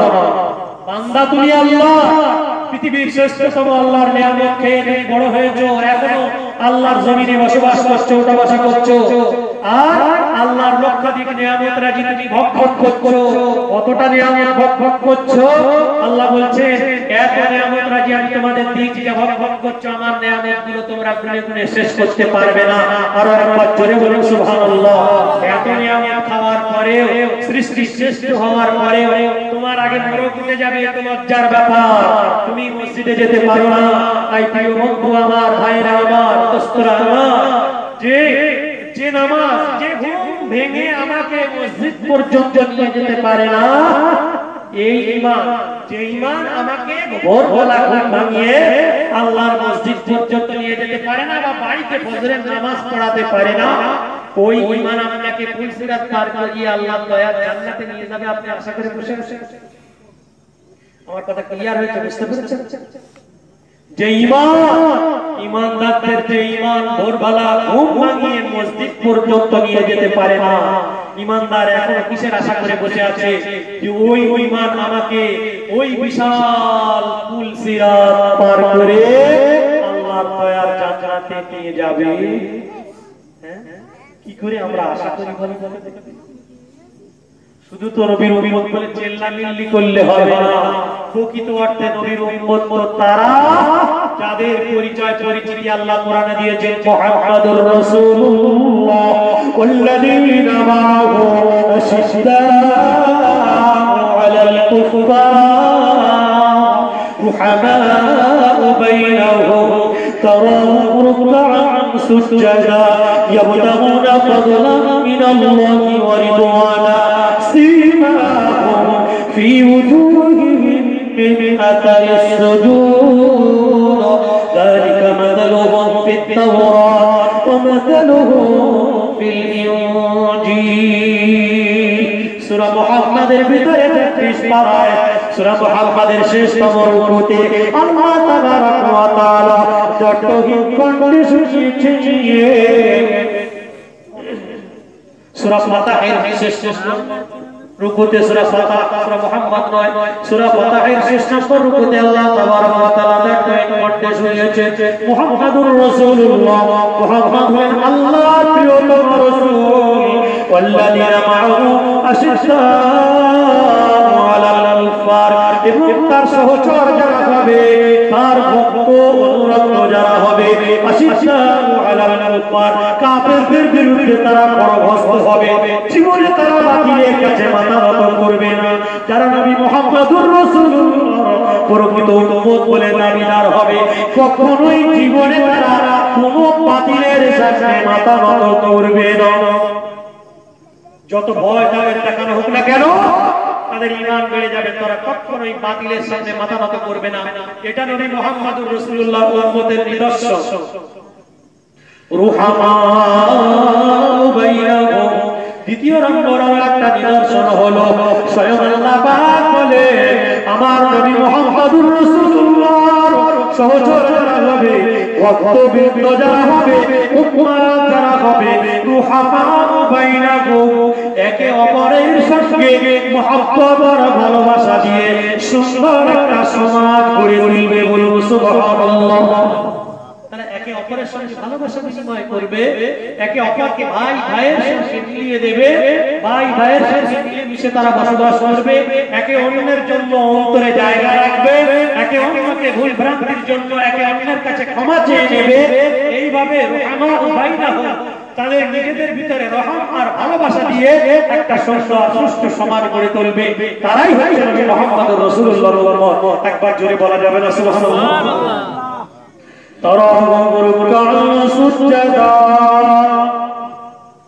আরো তাদের নিদর্শনকে আল্লাহ কোরআনে কণ্ঠে তুলে ধরলেন। তোমরা দেখতে পাবে তাদের কুয়ার সাজদার জায়গা দেখলেই বুঝতে পারবে, মুখের দিকে তাকালে, কপালের দিকে তাকালে বোঝা যাবে এটা আমার নবী মুহাম্মদুর রাসূলুল্লাহর উম্মত। আর একবার জোরে জোরে বলুন সুবহানাল্লাহ। কপালের দিকে তাকালে আপনি বলবেন তাহলে নামাজ পড়ে তাহলে কপালে দাগ করে দিতে হবে, আগে দাগ করতে হবে, এরকম দাগ করলে তালি বোধহয় নবী মুহাম্মদ রাসূলুল্লাহ উম্মতে আজান না, দাগ না। এই ব্যাপারে আমার জানা আয়েশা সিদ্দিকা রাদিয়াল্লাহু তাআলা আমার রাসূলুল্লাহকে প্রশ্ন করেছিলেন, ইয়া রাসূলুল্লাহ, ইয়া হাবিবাল্লাহ, আপনার উম্মতেরা যে নামাজি নাই, প্রকৃত অর্থে আপনার উম্মত ব্যক্তি জীবনে যারা নামাজ আদায় করে অগণিত অসংখ্য মানুষ যে কিয়ামতের দিবসে উঠবে, আপনি আপনার উম্মতকে কিভাবে চিনবেন এ কথা একটু যদি বলেন।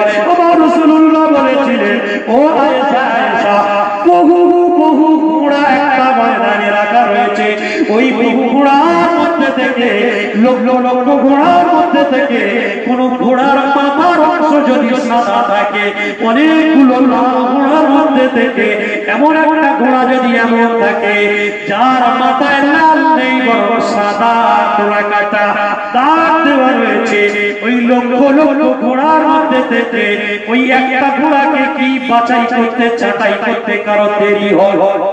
কারো কি অসুবিধা হবে? লক্ষ লক্ষ লাল ঘোড়া, তার ভিতরে এমন একটা ঘোড়া আছে যার মুখটা সাদা, দেখলেই বুঝতে যাবে না চেনা যাবে, একদম অনেক লালের ভিতরে এটা একটা সাদা, চিনতে কারো কষ্ট হয় না। আম্মা জান আয়েশা বলেছিলেন, হ্যাঁ অচিরেই তো চেনা যাবে ওই লক্ষ লক্ষ ঘোড়া বা উটের মধ্যে থেকে ওই সাদা কালারের উটটাকে বা ঘোড়াটাকে বার করতে, চিনে নিতে, পার্থক্য করতে কারো কোনো কষ্টই হয় না। আমার রাসূলুল্লাহ বলেছিলেন, আমার যারা নামাজ হবে তারা নামাজি হবে, তাদের সেজদার অঙ্গ প্রত্যঙ্গগুলো, ওযুর অঙ্গ প্রত্যঙ্গগুলো যেগুলো নামাজ পড়ার আগে তারা বিধৌত করত, ধুত এবং সেজদা করার জন্য কপালকে জমিনে ঠেকিয়ে দিয়েছিল, নাক জমিনে ঠেকিয়ে দিয়েছিল, ওই জমিনে ঠেকানো অংশগুলো, সেজদা করার অংশগুলো কিয়ামতের দিনে ওই জায়গা থেকে এমন নূর বার হবে, এমন প্রকাশের লাইট বার হবে, যা দেখে আমি আমার উম্মতকে চিনে নেব। বলুন সুবহানাল্লাহ। আমি আমার উম্মতকে চিনে নেব। যারা নামাজ আদায় করে তাদের দেখলেই বোঝা যাবে, কপাল কালো হোক আর না হোক, নামাজ পড়ে আপনার ওই কপাল থেকে কিয়ামতের দিন নূর বিচ্ছুরিত হবে, আলোবার হবে, হাঁটু থেকে আলোবার হবে, হাত থেকে আলোবার হবে। রাসূলুল্লাহ দেখে চিনে নেবেন, চিনে নেবেন একদল মানুষ, আর তাদেরকে নিজে হাতে পানি পান করাবেন, সারা বাত তাহুরা, হ্যাঁ এমন হাউজে কাউসার তার কাছে দেওয়া থাকবে, বলছে মধুর চেয়েও সুমিষ্ট, সুন্দর মিষ্টি, এবং তবে দুধের চেয়েও সুন্দর স্বচ্ছ পানি, যে পানি একবার পান করলে জীবনে আর কোনো মানুষ পিপাসার্ত হবে না। একবার জোরে বলুন সুবহানাল্লাহ। আমার রাসূলুল্লাহ নিজে হাতে পান করানোর জন্য, উম্মতকে ওই পানি পান করানোর জন্য দাঁড়িয়ে থাকবেন ওই হাউজে কাউসারের সামনে। যে কথাটা আল্লাহ পাক সূরা কাউসার অবতীর্ণ করে বলে দিয়েছেন, ইন্না আ'তাইনাকাল কাউসার, হে রাসূল আপনি দুঃখ করবেন না, মক্কাবাসীরা আপনার পুত্র সন্তান ইন্তেকাল হয়ে গেছে, মরে গেছে বলে তারা আপনাকে মানে লেচলেচা বলে, তারা আপনাকে অনেক কিছু বলে, গালি দেয়, আপনার নির্বংশ বলে। মনে রাখবেন, আপনার বংশ সারা পৃথিবী থেকে শেষ হবে না, বরং আপনার নাম নেওয়া মানুষ এত অগণিত অসংখ্য আমি পৃথিবীর মধ্যে রেখে দেব যে আপনার নাম নেওয়া মানুষ পৃথিবী থেকে কোনোদিন শেষ হবে না। আর যারা আপনাকে আজ বদনাম করছে, যারা আপনাকে গুণগান করছে, যারা আপনাকে বিভিন্ন ভাবে কষ্ট দিচ্ছে বিভিন্ন কথা বলে, তারাই একদিন এমন ভাবে নির্বংশ হয়ে যাবে যাদের নাম নেওয়ার মতো পৃথিবীতে আর কেউ থাকবে না। আজ আবু লাহাবের নামকেও ভক্তি ভরে নেয় না, আবু জেহেলের নামকেও ভক্তি ভরে নেয় না, নিজের ছেলেদের নামকেও আবু জেহেল আবু লাহাব রাখেও না, ঘৃণা করে যে না আমার রাসূলুল্লাহ দুশমন ছিল ওরা, যে নাম রাখা যাবে না, নাম পর্যন্ত কেউ রাখতে চায় না, তাই না? তাহলে তাদের নাম পৃথিবী থেকে মিটে গেছে। বিশ্বের নাম নেওয়া পৃথিবীর বুকে যদি কোনো মহামনীষীর নাম সবচেয়ে বেশি পৃথিবীতে উচ্চারিত হয়, সেটা আমার নবীর নাম। একবার জোরে বলুন সুবহানাল্লাহ। সেই হাউজে কাউসার হাতে নিয়ে দাঁড়িয়ে থাকবেন উম্মতকে পান করানোর জন্য। কারা পান করবে? সেই তো মানুষ এত পিপাসার্ত হবে, মনে হবে সারা পৃথিবীর সব নদীর পানি ওটাকে পান করিয়ে দিলে পিপাসা নিবারণ হবে না। আর উম্মতকে যখন পান করাবে উম্মত পান করবে এক গ্লাস পান করে নিয়ে যে তো জীবনে আর কোনোদিন পিপাসার্ত হবে না। আর একবার জোরে সুবহানাল্লাহ। একদম বিশ্বনবীর উম্মতের দাবিদার হয়ে বিশ্বনবীর কাছে তারা যেতে থাকবে, চিল্লে চিল্লে বলতে থাকবে ইয়া রাসূলুল্লাহ, ইয়া হাবিবাল্লাহ, আমরা আপনার উম্মত ছিলাম, আমরা আপনার উম্মত ছিলাম, দয়া করে আমাদেরকে একটু পানি দেওয়া। আমার রাসূলুল্লাহ পানি দেওয়ার জন্য তৈরি হয়ে যাবে, এমন সময় ফেরেশতারা বলবেন ইয়া রাসূলুল্লাহ, ইয়া হাবিবাল্লাহ, না না না, আপনি ওদেরকে পানি দেবেন না, খবরদার না, আপনি ওদেরকে পানি দেবেন না। আমার রাসূলুল্লাহ বলবেন কেন কেন, ওরা কি আমার উম্মতের অন্তর্ভুক্ত না?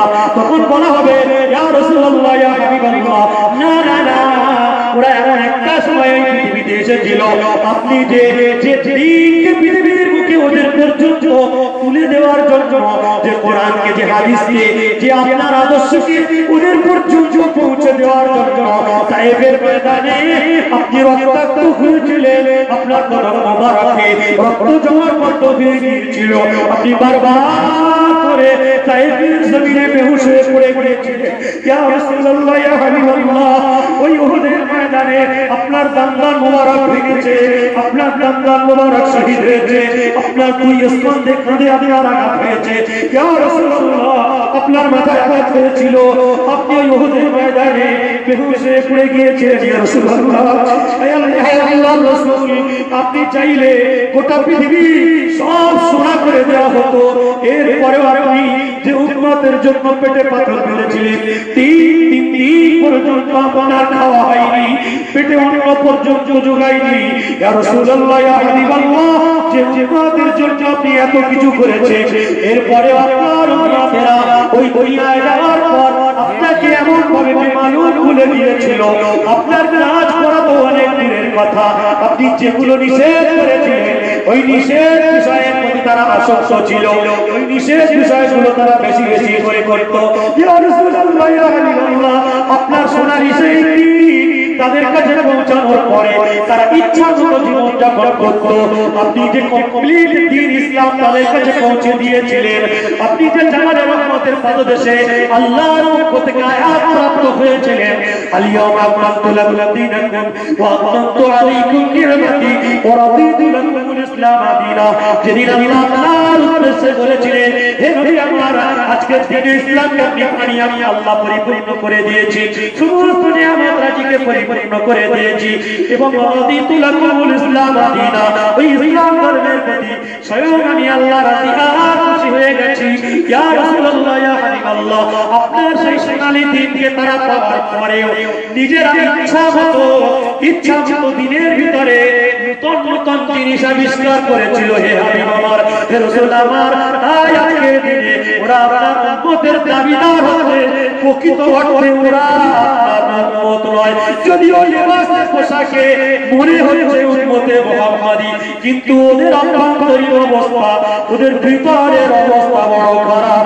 আমার রাসূলুল্লাহ এতটা বর্ণিত হয়ে যাবে, হাদিস শরীফের মধ্যে এসেছে চেহারা পরিবর্তন হয়ে যাবে, মুতাগায়্যির হয়ে যাবে।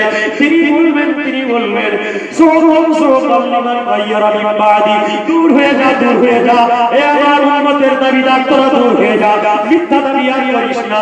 না না না, আমার কাছে এক ঘট পরিমাণ, এক বিন্দু পরিমাণ পানি বলতে অবশিষ্ট কোনো কিছু তোদের জন্য নেই। আমি রাসূলুল্লাহ ইসলাম, রক্ত ঝরানো ইসলাম, পেটে পাথর বাঁধা ইসলাম তোদের কাছে ছেড়ে এসেছিলাম, ইচ্ছা মতো চলেছি, ইসলামের উপরে চলিসনি। অতএব এই কঠিন দিনে মুসিবতের সময় আমি রাসূলুল্লাহ, আমার হাতের পানি তোদের জন্য জুড়বে না। আর এটা বড় পরিষ্কার কথা, লিখে লিখে লিখে লিখে দিয়ে রাসূলুল্লাহর হাতের পানি যদি কেউ করতে না পারে, রাসূলুল্লাহর শাফাআত আর সুপারিশ থেকেও তারা বঞ্চিত হবে। আর যারা আমার রাসূলুল্লাহর শাফাআত আর সুপারিশ পাবে না, আল্লাহর দয়া জান্নাতে তারা কোনদিন যেতে পারবে না, পারবে না, পারবে না। মুহাম্মদের সঙ্গে দরুদ আল্লাহুম্মা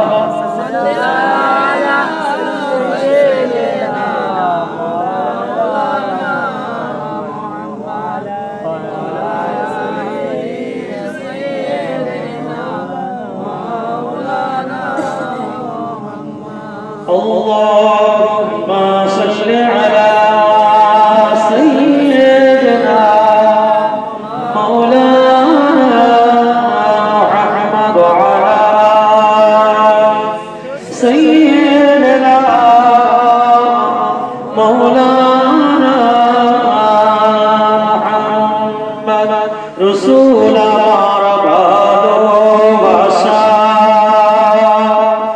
রাসূল আমার ভালোবাসা রাসূল আমার প্রিয় মূল আলোচনা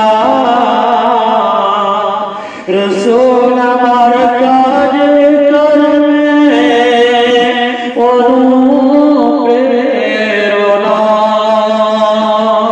রাসূল আমার ভালোবাসা রাসূল আমার আলোর আশা রাসূল আমার প্রিয় মূল আলোচনা রাসূল আমার কাজে করবে অনুপ্রেরণা যখন তিনি সৃষ্টি হলে যখন তিনি সৃষ্টি হলে তারার রূপে আসমানে ছিলেন এখন তিনি আছেন শুয়ে সোনার মদিনা রাসূল আমার কাজে করবে অনুপ্রেরণা রাসূল আমার ভালোবাসা রাসূল আমার আলোর আশা রাসূল আমার প্রেমের মূল আলোচনা রাসূল আমার কাজে করবে অনুপ্রেরণা আল্লাহুম্মা সাল্লি আলা সাইয়্যিদিনা মাওলানা মুহাম্মদ ওয়া আলা আলি সাইয়্যিদিনা মাওলানা মুহাম্মদ। কোরআনের আয়াত দিয়ে আমরা দেখছিলাম বিশ্বনবীর প্রকৃত উম্মত কারা, তাদের সংজ্ঞা স্বয়ং আল্লাহ কি দিয়েছে। সীমাহুম ফি উজুহিহিম মিন আসারিস সুজুদ, তাদের চেহারা দেখলেই বোঝা যাবে যে সিজদার চিহ্ন আছে, রুকুর চিহ্ন রয়েছে। আল্লাহু আকবার। যালিকা মাসালুহুম ফিত তাওরাত ওয়া মাসালুহুম ফিল ইনজিল, যাদের উদাহরণ, যাদের কথা তাওরাত এবং ইনজিল কিতাবের ভিতরেও বলা হয়েছে, শুধু কোরআনে নয়, এই উম্মতে মুহাম্মাদের উদাহরণ দেওয়া আছে, দৃষ্টান্ত দেওয়া আছে তাওরাত এবং ইনজিল শরীফের বাজারে। বলুন সুবহানাল্লাহ। আমরা সেই উম্মত যে উম্মতের উদাহরণ পূর্বেকার নবীদের কিতাবের ভিতরেও ছিল। একবার ভেবেছেন কোন উম্মত আমরা আর কোন নবী পেয়েছি আমরা? আমার নবীর জান্নাতে যাওয়ার পূর্বে কোন নবী জান্নাতে প্রবেশ করতে পারবে না। একবার জোরে বলা যাবে না সুবহানাল্লাহ? আর আমার নবীর উম্মতে জান্নাতে যাওয়ার পূর্বে পূর্বের নবী কোন উম্মত আল্লাহর দয়ার জান্নাতে যেতে পারবে না, অর্ডার পাবে না। আর একবার জোরে বলা যাবে না সুবহানাল্লাহ? উম্মতে মুহাম্মাদির এত মর্যাদা আর নবী মুহাম্মদুর রাসূলুল্লাহ সাল্লাল্লাহু আলাইহি ওয়াসাল্লামের এত মর্যাদা। যার মত আমরা যদি মেনে নিতে পারি আমাদের জীবনের সফলতা রয়েছে। আর যার পথ ছেড়ে আমরা পৃথিবীর যে কোনো পথ ধরে যদি সফলতা পেতে চাই, কখনোই সফলতা পেতে পারি না। এই কথা আমাকে আপনাকে ভালো করে মনে প্রাণে মেনে নিতে হবে। সবে তো মাত্র মনে হচ্ছে যেন শুরু করছিলাম, কিন্তু 11:30 বেজে গেছে। আপনাদের কষ্ট হচ্ছে আমি বুঝতে পারছি, এবং আমাদের তো প্রায় বলা চলছে, সেজন্য আমিও ছেড়ে দিতে পারলি যেন মনে হয় সুস্থ হই। যাই বা হোক, আর সারা রাত যদি আমরা জলসা করি আর আমাদের যদি ফজর পড়া না হয় সারা রাত জালসা কষ্ট করে শোনা কিন্তু বেকার বেকার না একদম বেকার মনে রাখবেন কথাটা বারবার একটা ফরজ নামাজ যদি ব্যক্তি জীবন থেকে কাজা হয়ে যায় চলে যায় আমরা ভাবিনি আমাদের জীবনে এইসব বিষয়গুলো নিয়ে দেখবেন মানুষ যে কথাগুলো জীবনের শেষের দিকে বলে জীবনের শেষে বলে একদম মুমূর্ষ অবস্থা চলে যায় মুহূর্তে মানুষ যে কথাগুলো বলে কোন আব্বা যখন চলে যায় তার সন্তানকে কাছে ডেকে বলে বাপ এই তো এদিকে আয় তো কথা বলে তো ওই জীবনের শেষ কথাগুলোকে আমরা কি বলি বলেন মানে শরীয়তের ভাষায় বলতে পারবেন শরীয়তের ভাষায় আমরা বলি ওসিয়াত কি বলি ওসিয়াত আর জীবনে বাপ মা আমাদের যা বলে সব কিছু নসিহত হিসেবে বলে ভালো ভালো কথা বলে কিন্তু জীবনের শেষে যে কথাগুলো মানুষ বলে ওগুলোকে আমরা বলি ওসিয়াত ওই জন্য কোনো আব্বা কোনো ছেলেকে কিছু বলে গেলে এটাই বলে যে আমার আব্বা জীবনের শেষে এই ওসিয়াত করে গেছে বলি না এই ওসিয়াত করে গেছে তো জীবনের শেষ অবস্থার কথাগুলোকে আমরা ওসিয়াত আচ্ছা নসিহত বেশি মূল্যবান না ওসিয়াত বেশি মূল্যবান একটু বলবেন হ্যাঁ নসিহত হলো বিশ্বজনীন জীবনের অনেক কথা কিন্তু ওসিয়াত মানে বিশেষ আর মানুষও দেখবে নসিহতের চেয়ে ওসিয়াতকে বেশি গুরুত্ব দেয় আমার আব্বা জীবনের শেষে আমাকে এগুলো বলে গেছে আমি এগুলো আমার করতেই এরকম একটা ভেবে বাস্তব ভাই আমার বন্ধুরা বাবাজিরা তো আমি বোঝাতে চেষ্টা করছি আপনাদের যে পেয়ারা হাবিবের ওসিয়াতটাও মূল্যবান নসিহতটাও মূল্যবান তবে গোটা জীবনে তিনি যত কথাই বলেছেন সব নসিহতের জায়গায় জীবনের শেষে অন্তত যে কথাগুলো বলেছেন সেটা যদি আমরা ওসিয়াত হিসাবে নেই কথা বুঝে আসছে ওসিয়াত হিসাবে যদি নেই যে হুজুর আমার ওসিয়াত জীবনের শেষে যে কথাগুলো বলেছিলেন দুটো কথা বারবার করে তিনি উচ্চারণ করছিলেন আসসালাতু ওয়াসসালাতু আমা মালাকাত আইমানুকুম হে আমার উম্মতেরা আমি তোমাদেরকে ছেড়ে চলে যাব আল্লাহর প্যারা হয়ে যাব তবে তোমাদেরকে যে বিষয়টা বলে যাই আসসালাতু ওয়াসসালাতু আমা মালাকাত আইমানুকুম হে আমার উম্মতেরা আমি বারবার করে তোমাদেরকে তাকে দিয়ে যাই গুরুত্ব দিয়ে যাই নামাজ ও আমার উম্মতেরা না জীবনে যাই হই না কেন খবরদার যেন নামাজকে ভুলে যেও না আসসালাতু ওয়াসসালাম নামাজ ও মালাকাত আইমানুকুম হে আমার উম্মতেরা আমি তোমাদেরকে আরো একটা জিনিস বলে যাই আমা মালাকাত আইমানুকুম তোমাদের আন্ডারে যারা রয়েছে তোমাদের আয়ত্তাধীন যারা রয়েছে তোমাদের সংসারে যারা রয়েছে তুমি যদি সংসারের কর্তা হও তুমি যদি ব্যবসার কর্তা হও তুমি যদি নেতা হও নেত্রী হও তুমি যদি একজন দায়িত্বশীল হও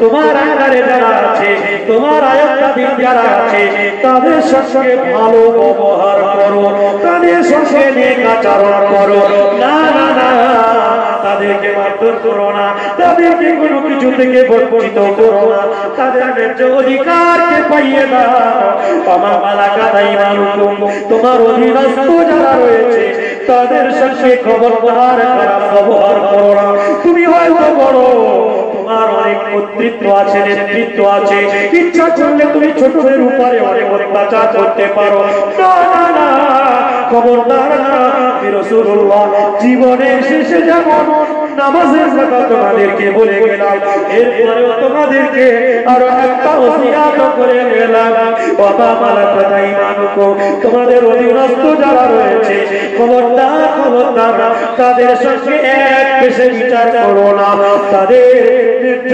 অধিকারকে আদায় করে দাও খবরদার এই ন্যায্য অধিকার যদি তোমরা করো অধিকারে যদি তোমরা এদিক ওদিক করে গেল যতই তোমার আমল থাক না কেন এই অধিকার আদায় না করার জন্য কিয়ামতের দিন তোমরা আল্লাহর দরবারে আটকে যাবে ধরা পড়ে যাবে তাই এই দুটো বিষয় তোমাদেরকে সজাগ করে দিয়ে গেলাম খবরদার সময় থাকতে সময় মতো তোমরা 5 ওয়াক্ত নামাজ ব্যক্তি জীবনে প্রতিষ্ঠিত করবে আদায় করবে করবে আর তোমাদের আন্ডারে যারা রয়েছে তাদের সঙ্গে সমান ব্যবহার করবে।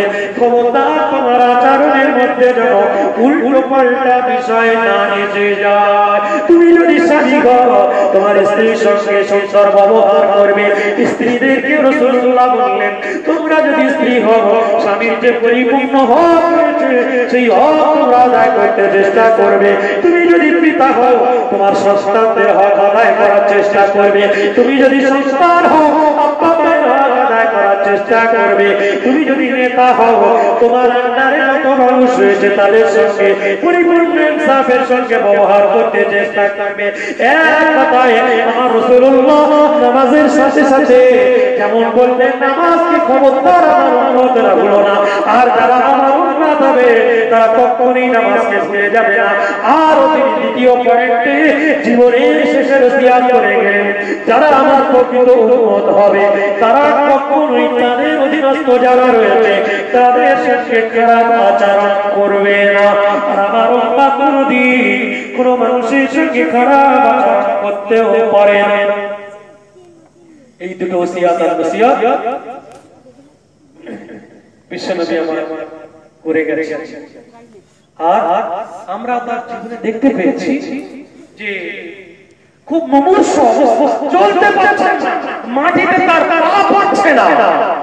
এইরকম কঠিন মুমূর্ষ অবস্থায় নবী আমার বেহুশ হয়ে যাচ্ছেন বারবার। আয়েশা বলছেন আমার উরুতে হুজুর মাথা রেখে শুয়েছেন আর তার শরীরে এত প্রকোপ জ্বর এসেছে যে আয়েশা বলছেন আমার গোটা শরীর তপ্ত হয়ে যাচ্ছে, আমার যেন উরুটা ফেটে যাচ্ছে, রাখতে পারছি না। এরকম একটা অবস্থা হয়েছে, বেহুশ হয়ে গেছে হুজুর। কিন্তু নামাজের সময় হয়েছে, বেহুশি অবস্থাচারী হওয়ার পরে সংবিত ফিরে ফেলে তিনি বলছেন নামাজ নামাজ একটু পর্দাটা সরিয়ে দাও, আমি দেখতে চাই মসজিদে নববীতে লোকেরা কি করছে। দেখানো হলো তাকে। হুজুর বললেন কেন ইশারা করলেন আমাকে একটু নামাজের জন্য নিয়ে চলো। সাইয়েদনা আবু বকর সিদ্দিক রাদিয়াল্লাহু তাআলা আনহু নামাজের ইমামতি করছিলেন। তো ইমামতি করছেন, জানেন হুজুর খুব গুরুতর অসুস্থ, আমরা নামাজ পড়ে আবার হুজুরের বদনা মোবারকে যাব। হুজুর হয়তো আসতে পারবেন না, করুণ এবং কঠিন অবস্থা।